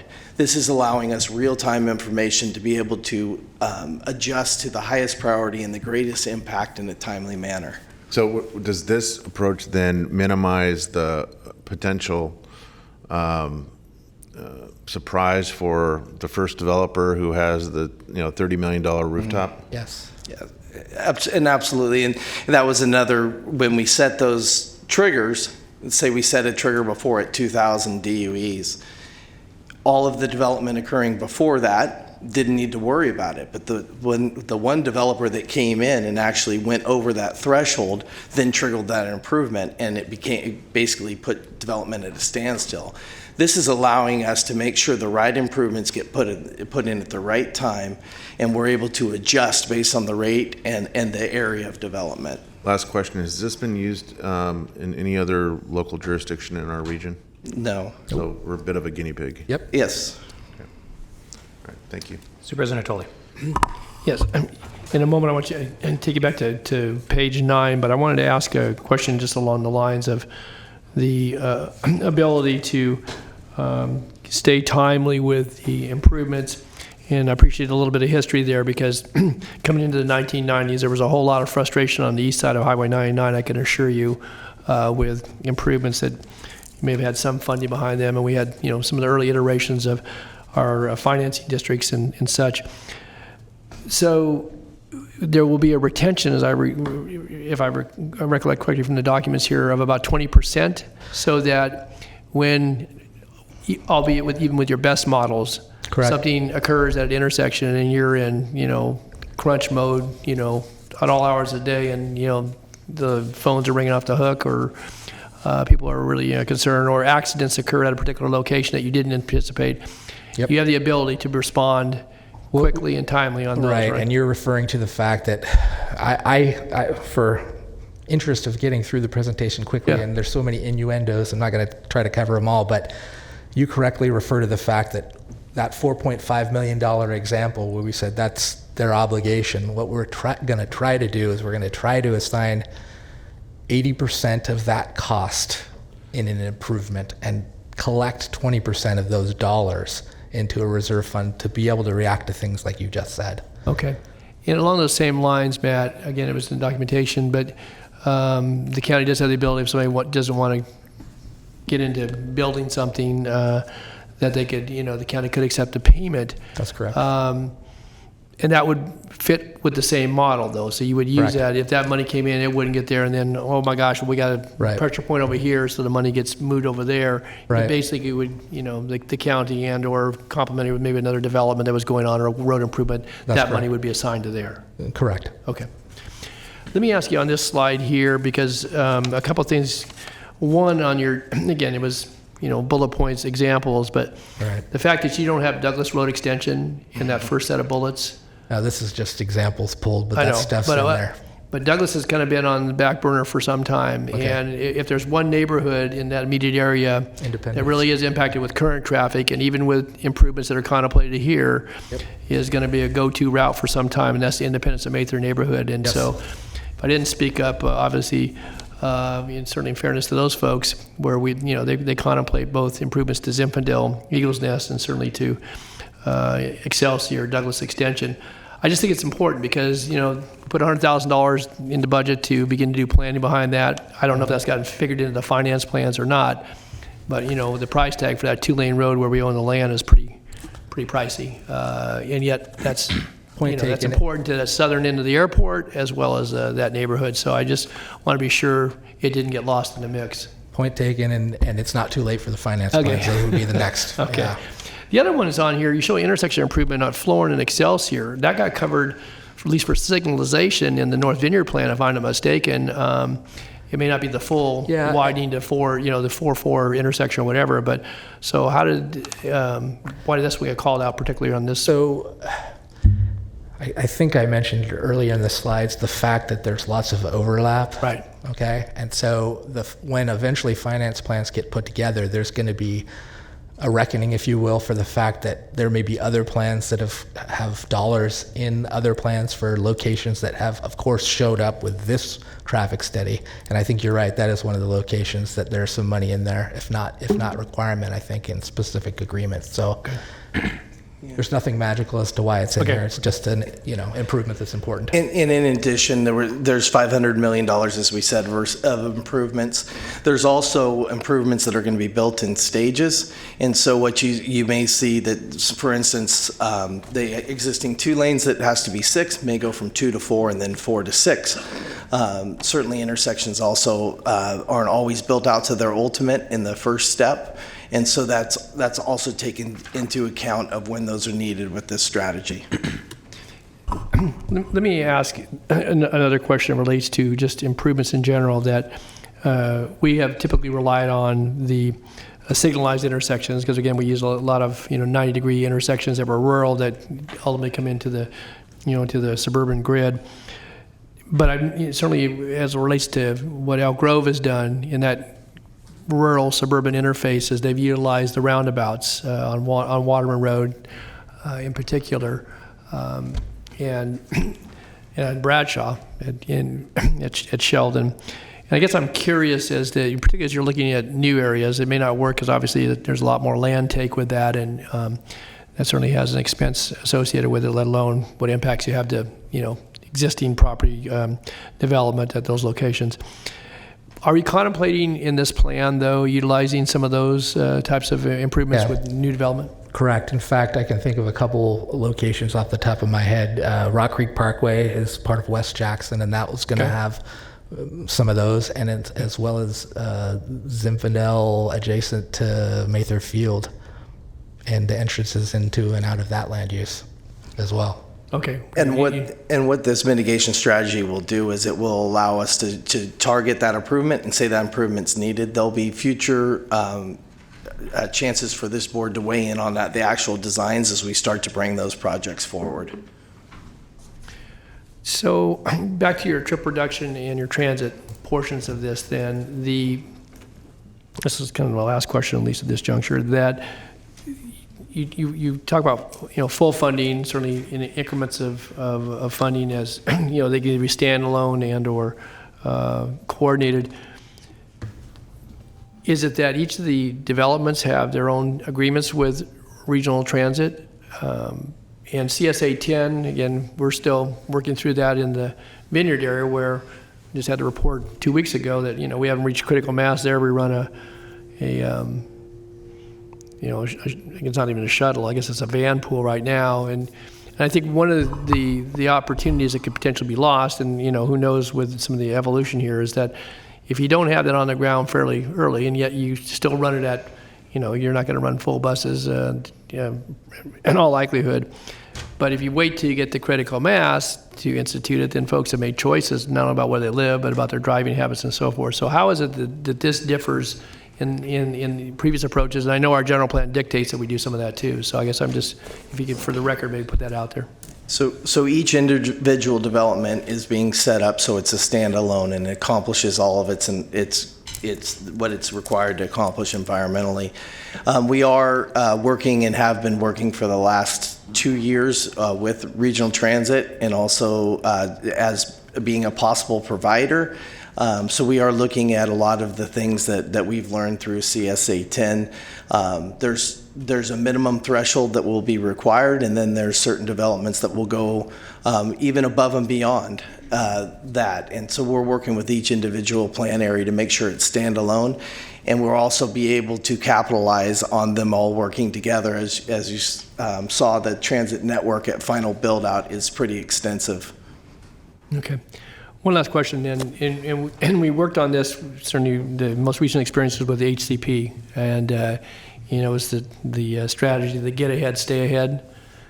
Well, and I don't know that we're ever going to get ahead as it relates to transportation improvements, but when I think about the Jackson corridor right now, Jackson Highway, none of these developments have been approved, and we've got certainly morning and evening congestion, and some of that could be alleviated with some work. Obviously it might be incremental.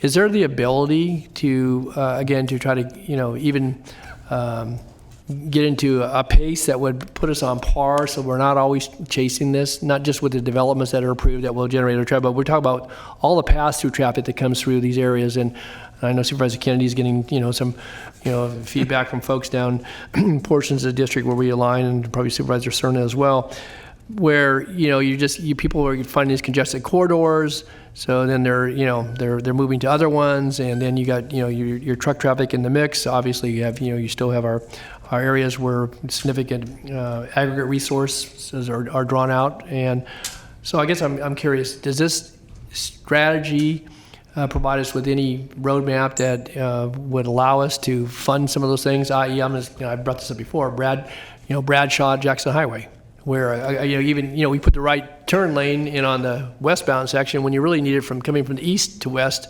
and you get it funded through mitigation for other projects. So I get so what about Sunrise and Bradshaw, Excelsior, downstream even at Watt, although Watt's pretty it's fairly wide on some legs of that intersection. So, so we currently have the Transportation Development Fee Program that we model exactly what you're seeing, which is the increased traffic and where it occurs. And it is true that you don't need a model; it's real life, right? Real time. Correct. Yeah, you can take the calls. We're seeing those priorities even without the Jackson corridor developments. We're seeing some of the roadways that are in the plan being a priority now.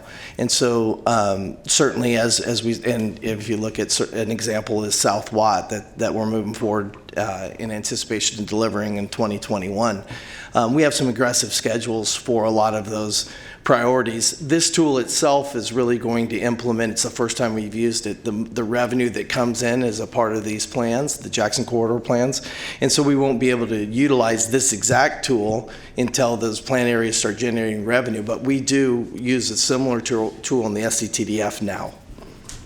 Okay, so to sum it up, so is there any chance that we can get out ahead of some of this? Obviously, you mentioned the South Watt corridor. I'm familiar with that, but what about Bradshaw at Jackson, Sunrise at Jackson?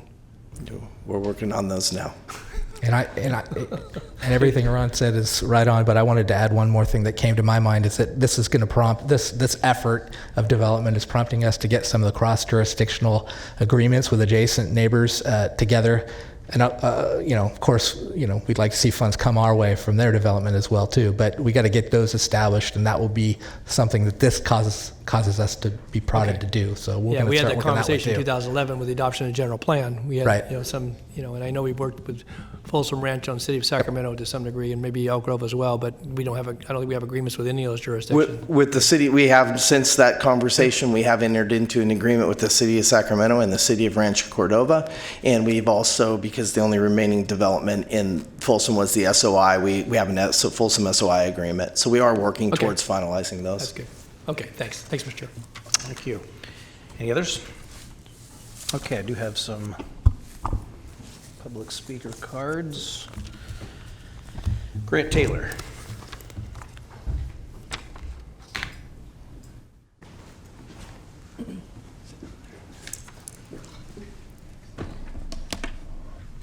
Good afternoon, Grant Taylor with Stonebridge Properties, proponents of the West Jackson Highway Master Plan. Just wanted to start by thanking staff for all their hard work and collaboration with us in putting this program together. We think it will really help with the orderly development of this corridor here, and I'd like to express our team's support for the policies here. Great. Thank you. Thanks, Brad. Jim Wiley.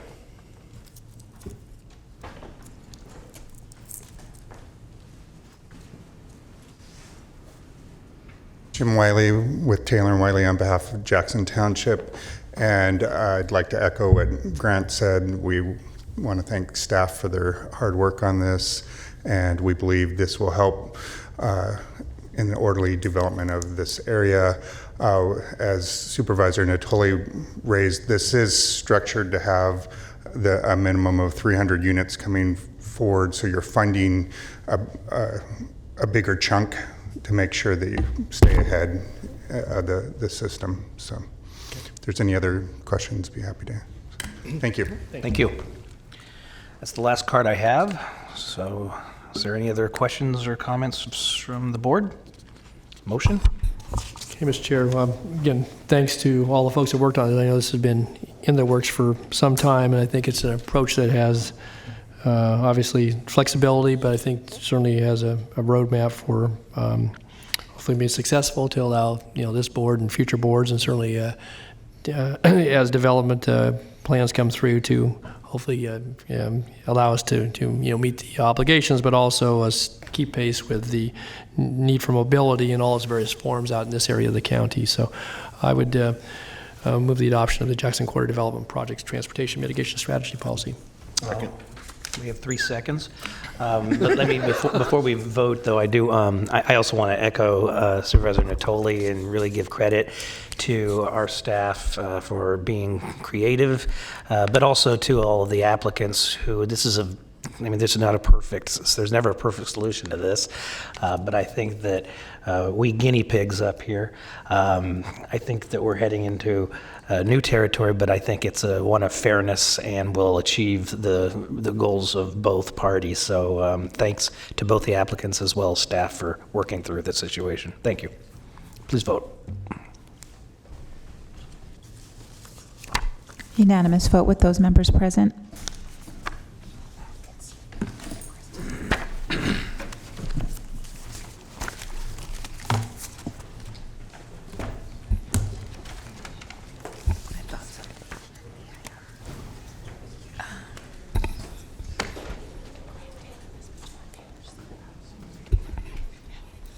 Next item. Okay. For item 57, Chairman, I do need to announce that if they have any public comments, I need to take an oath. Would anybody who's planning on addressing this issue at the podium please raise your right hand? And the appropriate response is, I do. Do you swear to tell the truth, the whole truth? And if you do not swear, do you so affirm? And when you get to the podium, please state your name for the record in the statement. I have been sworn. Okay, so for item 57, this is the Squirrel Monkey Haven, certification of a final environmental impact report for Squirrel Monkey Haven and appeal of the zoning administrator's approval of a conditional use permit for a property located at 11859 North Valentin Road on the east side of Colony Road in the southeast area community. The environmental determination is an environmental impact report. Good afternoon, members of the board. Leanne Moffett, your planning director, here to give the staff presentation. This item, again, is at 11859 North Valentin Road near Colony in the southeast area. The zoning administrator had originally approved a conditional use permit requested by Christine and Paul Buckmaster, who we refer to as the applicants, to allow a kennel for up to 55 squirrel monkeys. Squirrel monkeys are a smaller monkey, New World monkey, typically weigh between 1 pound and is a little under 2.5 pounds in size each. An appeal of that approval by the zoning administrator was filed by Dawn and Zena Clonch. The Community Planning Advisory Council had recommended approval, so there was no path for a CPAC appeal. They considered appealing based on the merits of the project, which would have gone to the Board of Zoning Appeals, but instead they had concerns about whether a full environmental impact report had been prepared, and so they filed the appeal to the Board of Supervisors based on 2 things: whether an EIR had been prepared under the California Environmental Quality Act, and whether a kennel for a small animal was the right zoning mechanism in order to consider this. I did want to note, because it has come up in a separate item recently, that with regard to the ability to apply for a use permit for a small animal kennel, that can only be done in ag-res, RD1, RD2, and commercial zones. So your typical RD5 zone, you would not be able to ask for this type of use permit. And furthermore, you would need a minimum 1 acre net acre size in order to apply for the use permit. So this came on appeal to the board on two dates. First on May 8th of last year, and the item at the end of that discussion was continued in order for a meeting to be convened by the county between the various parties to see if an agreement or different conditions could be worked out. That meeting was held on May 23rd, and we were back in front of the board on June 19th. We had revised some of the conditions at that point, but agreement was not reached. and the concerned parties still had their concerns. So the board granted the appeal on the basis that an EIR had not been prepared, and in part because the applicant's attorneys for the Buckmasters was concerned about the legal challenge and that a negative declaration is harder to defend in court, and so they were willing to have a full EIR prepared. So the board accepted that and directed that an EIR be prepared, and that has been done. The EIR was released, the draft EIR was released on March 27th. The final EIR was released on June 3rd. I'm going to cover a couple things from that EIR analysis that were points of concern. In particular, with regard to the biological resources, there had been a lot of testimony about a pond on the back and whether that had the potential to be habitat for tiger salamander. So the biological study looked at that and concluded that there was no potential for significant impact and there's no added mitigation. We did add some standard mitigation about doing nesting bird surveys. And then we also looked in some detail at noise, because that had been a big component of concern through the prior discussion. I do want to note that the original project had a discussion about the use of acoustical curtains on the outside kennel areas, but that was not part of the original project description, and that was not studied. So the noise study was done not assuming the use of acoustical curtains on the outside kennels. So the noise analysis looked at, there's several detailed tables. Table noise 8 of the final EIR looks at predicted noise levels at the nearest property lines and concludes that the predicted property line noise levels would be below the measured ambient noise. There's table 9, which looks at single event noise, because apparently these kinds of monkeys can get agitated 3 to 5 times a day and have some shrieking noises. So the noise analysis concludes that the highest level of noise during those events would be below the 55 standard at the nearest resident, even if the window there is open. And then the final table looks at a comparison of the monkeys to a dog kennel and concludes that the outdoor kennel area, if this was a dog versus the squirrel monkeys, would be less than a comparable dog barking. So those are the components of the final EIR that I was going to cover in my presentation, and then I was going to move on to reviewing how the project is conditioned and some of the details of those project conditions. Condition number 2 requires compliance with a whole series of exhibits, Exhibit A through I. Those are in attachment 4 to your board report. Exhibit F includes a series of operating procedures that the kennel has to meet the accreditation standards of the Global Federation of Animal Sanctuaries. It covers a lot of detail about odor and waste removal having to do with daily cleaning, weekly sanitation. It talks about the insulation for noise in the indoor areas and specifies that the monkeys can only be outside between 7 a.m. and 8 p.m. on weekdays and 9 a.m. and 8 p.m. on weekends.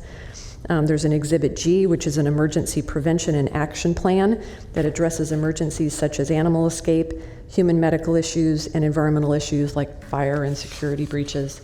There's an Exhibit H, which is an emergency succession plan, speaking to their board of directors with a contingency plan for organizational succession. And then Exhibit I is a zoonotic disease prevention plan that speaks to how they would implement the standards set by the Global Federation of Animal Sanctuaries, the U.S. Department of Agriculture, Animal Welfare, and the American Veterinary Medical Association. And it does note that squirrel monkeys are at a low-risk species for zoonotic transmission, are not known to pose any special bacterial or viral disease hazards to humans that interact with them.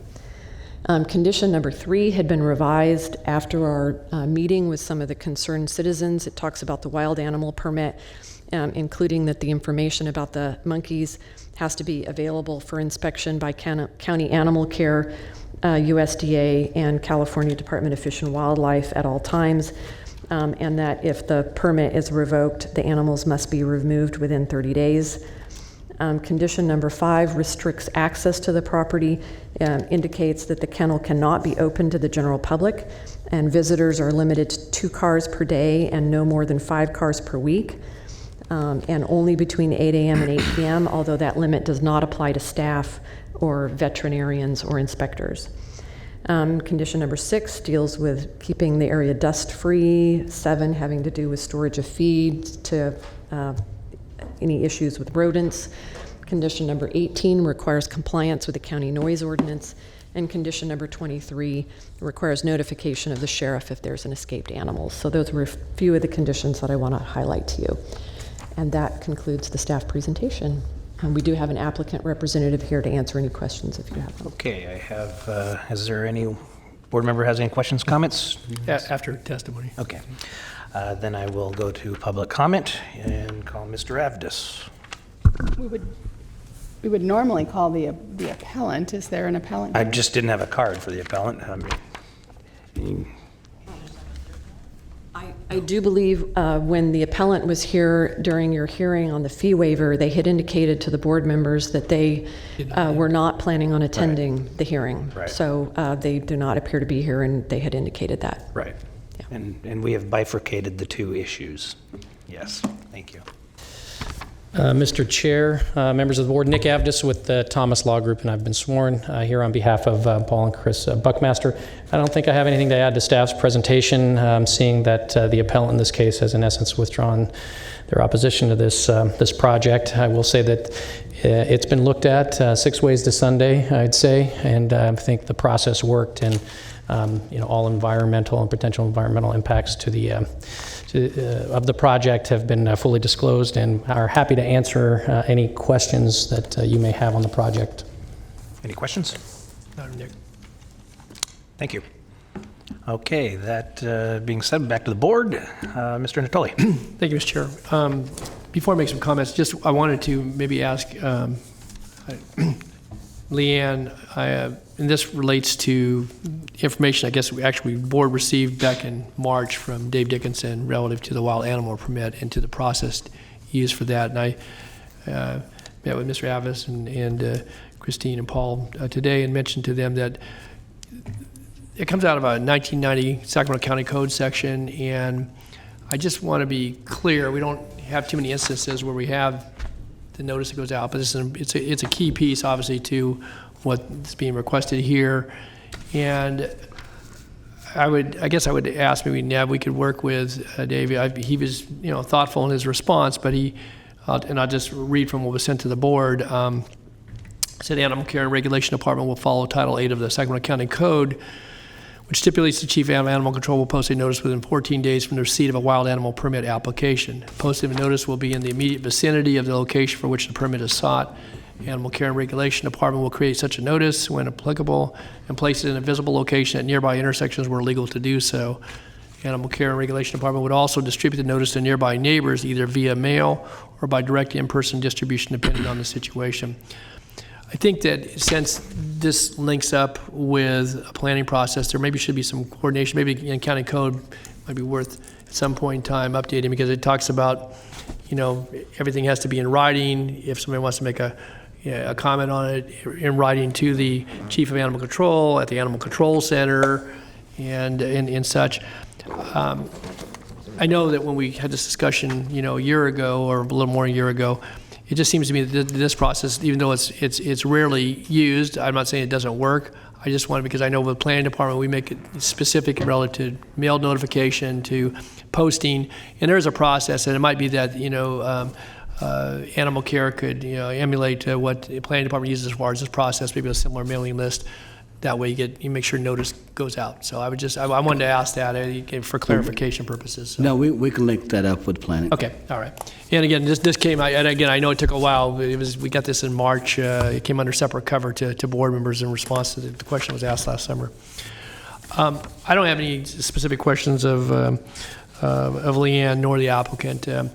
As my colleagues well recall, these chambers were, in good part, most of the seats were filled a year ago when we had a hearing relative to this matter. And obviously a number of concerns have been raised at that time, not just by the appellant, but by adjacent neighbors. And those go back 2 summers ago to August of 2017 when the first hearing before the Southeast Area Community Plan Advisory Council was held. There was an early workshop and then open houses held by the Buckmasters, and then their hearing actually was in August of 2017. At that time, the CPAC heard concerns similar to what this board heard. Obviously, they're in an advisory role, but they did, based upon what they learned, both from, obviously, from the applicant, but from others who may have been there to weigh in on it, they were sufficiently, I think, confident that those things could be addressed through the environmental process and obviously through the public hearing process, and so they did recommend approval, again, many months ago. And since that time, obviously, as Mr. Advis has said on behalf of the Buckmasters, but recognized there was an environmental document done that dove a little deeper into some of the issues, and again, I think substantively provided additional information regarding noise, which obviously was an issue that a number of folks that are adjacent had raised in public hearings before this board and at the zoning administrator hearing last year. So I guess with that being said, without belaboring it, that in my view, and again, I've only heard from in recent times from one neighbor who had received the notice and had some questions about what the board was going to consider today, and so I did explain that. And but in her case, she said she didn't intend to attend this hearing either. So I think that as this discussion has evolved. As it relates to what's being asked here, the sanctuary for the squirrel monkeys. And I think obviously with the information that's been provided by the applicant, including protocols for disease prevention for in the event that one of the primates were to escape the sanctuary, protocols for that, and then obviously records that, as Leanne mentioned, and is provided for in the conditions, that we provide records relative to the individual animal records, and so in other information that might be of interest to parties who are either adjacent neighbors or otherwise. And so I think there are sufficient informational cross sections or intersections, but also the conditions I think reflect much was what was before us a year ago, but now obviously with the environmental documentation behind it. So with that in mind, and certainly with the understanding of the conditions, I think the extent to which this has been reviewed, and obviously the public scrutiny, but certainly the documentation behind it, I'm prepared to support the staff recommendation with the conditions as outlined, and appreciate obviously people's patience in the process. But this has been a couple of years in getting to us for this discussion and decision today. But with that in mind, I'm prepared to move the item. I'll second that, but we still have comments from board members. Supervisor Peters. Thank you. I think the big problem in this is the county code. And I think it's reasonable for neighbors or anyone else who would read the county zoning code that talks about dogs and it talks about cats, and then there's, just a tagline about care for small animals on a commercial basis. I don't think that's sufficient information. If you're going to, in my mind, stretch the zoning code to include this type of animal, there need to be some suggestions, if not a list of the animals, some suggestions that, and I would say it ought to be unusual animals. I mean, there aren't that many people who would think of I didn't know what a squirrel monkey was before. I was online earlier trying to find out what a squirrel monkey sounded like. And we now know how much it defecates. Yes. Yeah, we know how much it defecates and what it sounds like. And so I think there needs to be more information in this code area about what the possibilities are, because if it were already there, not that if you bought a house nearby, you might not have read the zoning code, but when this came up, you got a notice, you could say, oh, instead of, I think when you see dogs and cats, you think, oh, dogs and cats in a kennel, but not monkeys or coyotes or hyenas. Or elephants or rhinoceroses or lions and tigers and snakes. Hyenas, whatever. Yeah. So I think that section of the code needs to be expanded. Okay. Thank you. Supervisor Frost. Oh, I just wanted to thank the applicants for going the extra mile and investing. I know that we had to get all those questions answered, I guess, and I think it's great. I'm happy to support it. I think it's great that the squirrel monkeys who dedicated their entire life to providing, to being subjected to research are now able to retire at a haven and finish out their lives rather than being put to sleep. So I think this is, hopefully over time after this is approved, people will begin to understand that it's not a negative impact to the community, but that it's all good. So I'm happy to support it. Yes. Yeah, I'm sorry, Mr. Chair. Just before, because I think it was a good point that Supervisor Peters raised, and I think it goes to the conversation we had last year about you make this equivalent of a kennel or a cattery, and we do, have another sanctuary, if not a couple in the county. I think that it would be useful, whether we specified all the animals or not, but that, you may have if it's akin to that, but some provision for that, because as you said, you're not going to provide for these in suburban neighborhoods, but in the rural settings, they're provided for, as you outlined. And I think that it's important because folks' idea of a sanctuary may very well be different, for better or for not, than what a kennel or cattery. There may be similar noise and other types of activity that would be associated with those operations. But I think that there should be maybe some definition within the zoning code, and as Susan said, certainly the county code. I spoke to the wild animal permit that's in the county code.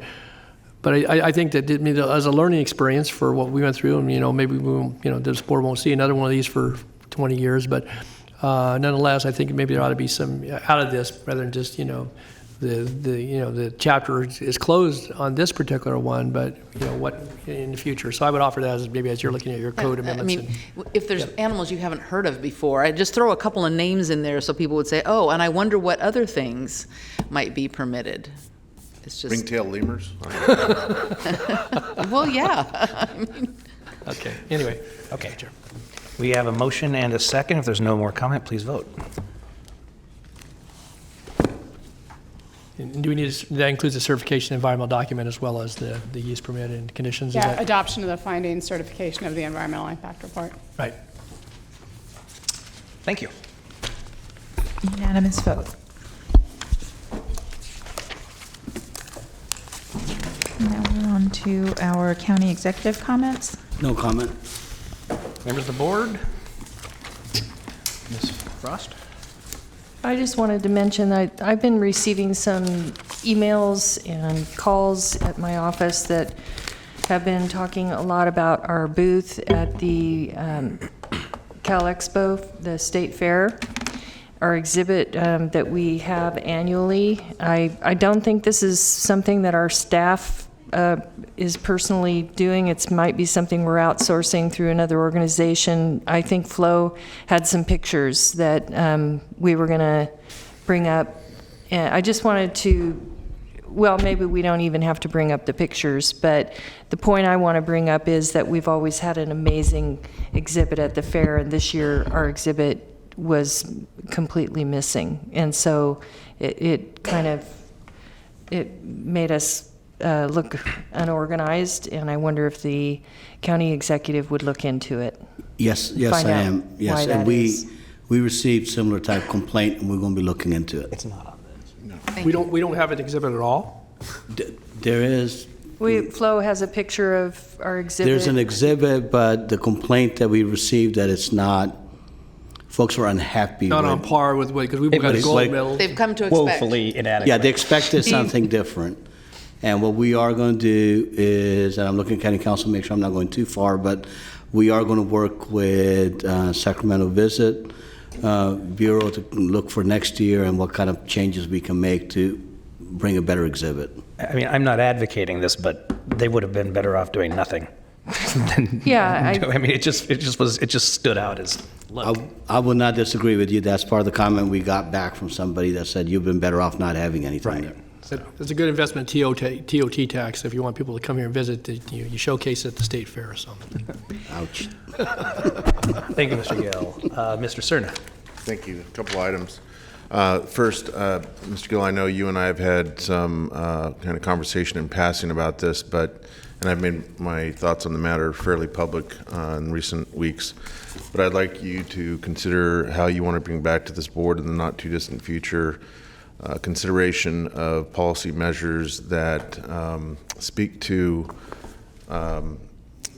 who, how discretion is applied when we have film crews that are anywhere on county property, including our correctional system, and whether or not that is even a good idea to begin with. I think given the experience with the Jailbirds production, the Netflix production, I think the rightful criticism that this county is receiving about that, I am not interested in seeing that happen again, and I think it's high time we have a policy discussion about how to avoid it. The second thing is I just wanted to... By the way, on that, I wholeheartedly support you and agree with you.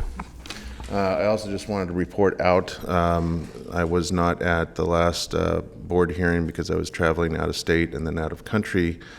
The out-of-state travel was associated with my duties as this board's representative for NACO, and it was in Las Vegas for their for the annual conference. I just wanted to report out to the board and to our executive staff that I'm very honored to have been appointed by our incoming NACO president, Commissioner Marianne Borgeson from Douglas County, Nebraska. She has appointed me chairman of the NACO Health Policy Steering Committee for the year of her term. Great. Congratulations. Thanks. That could only be What was good the for us. temperature in Las Vegas? What's that? What was the temperature in Las Vegas? It was 109 at 7 p.m. Not kidding. It sounds like Paris. Okay, if there's nothing else, then we're adjourned.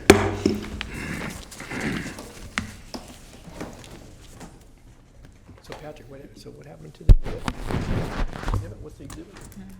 It's about that big on the wall that says Sacramento County. A poster? Yeah. We've had like... I'm surprised. Yeah,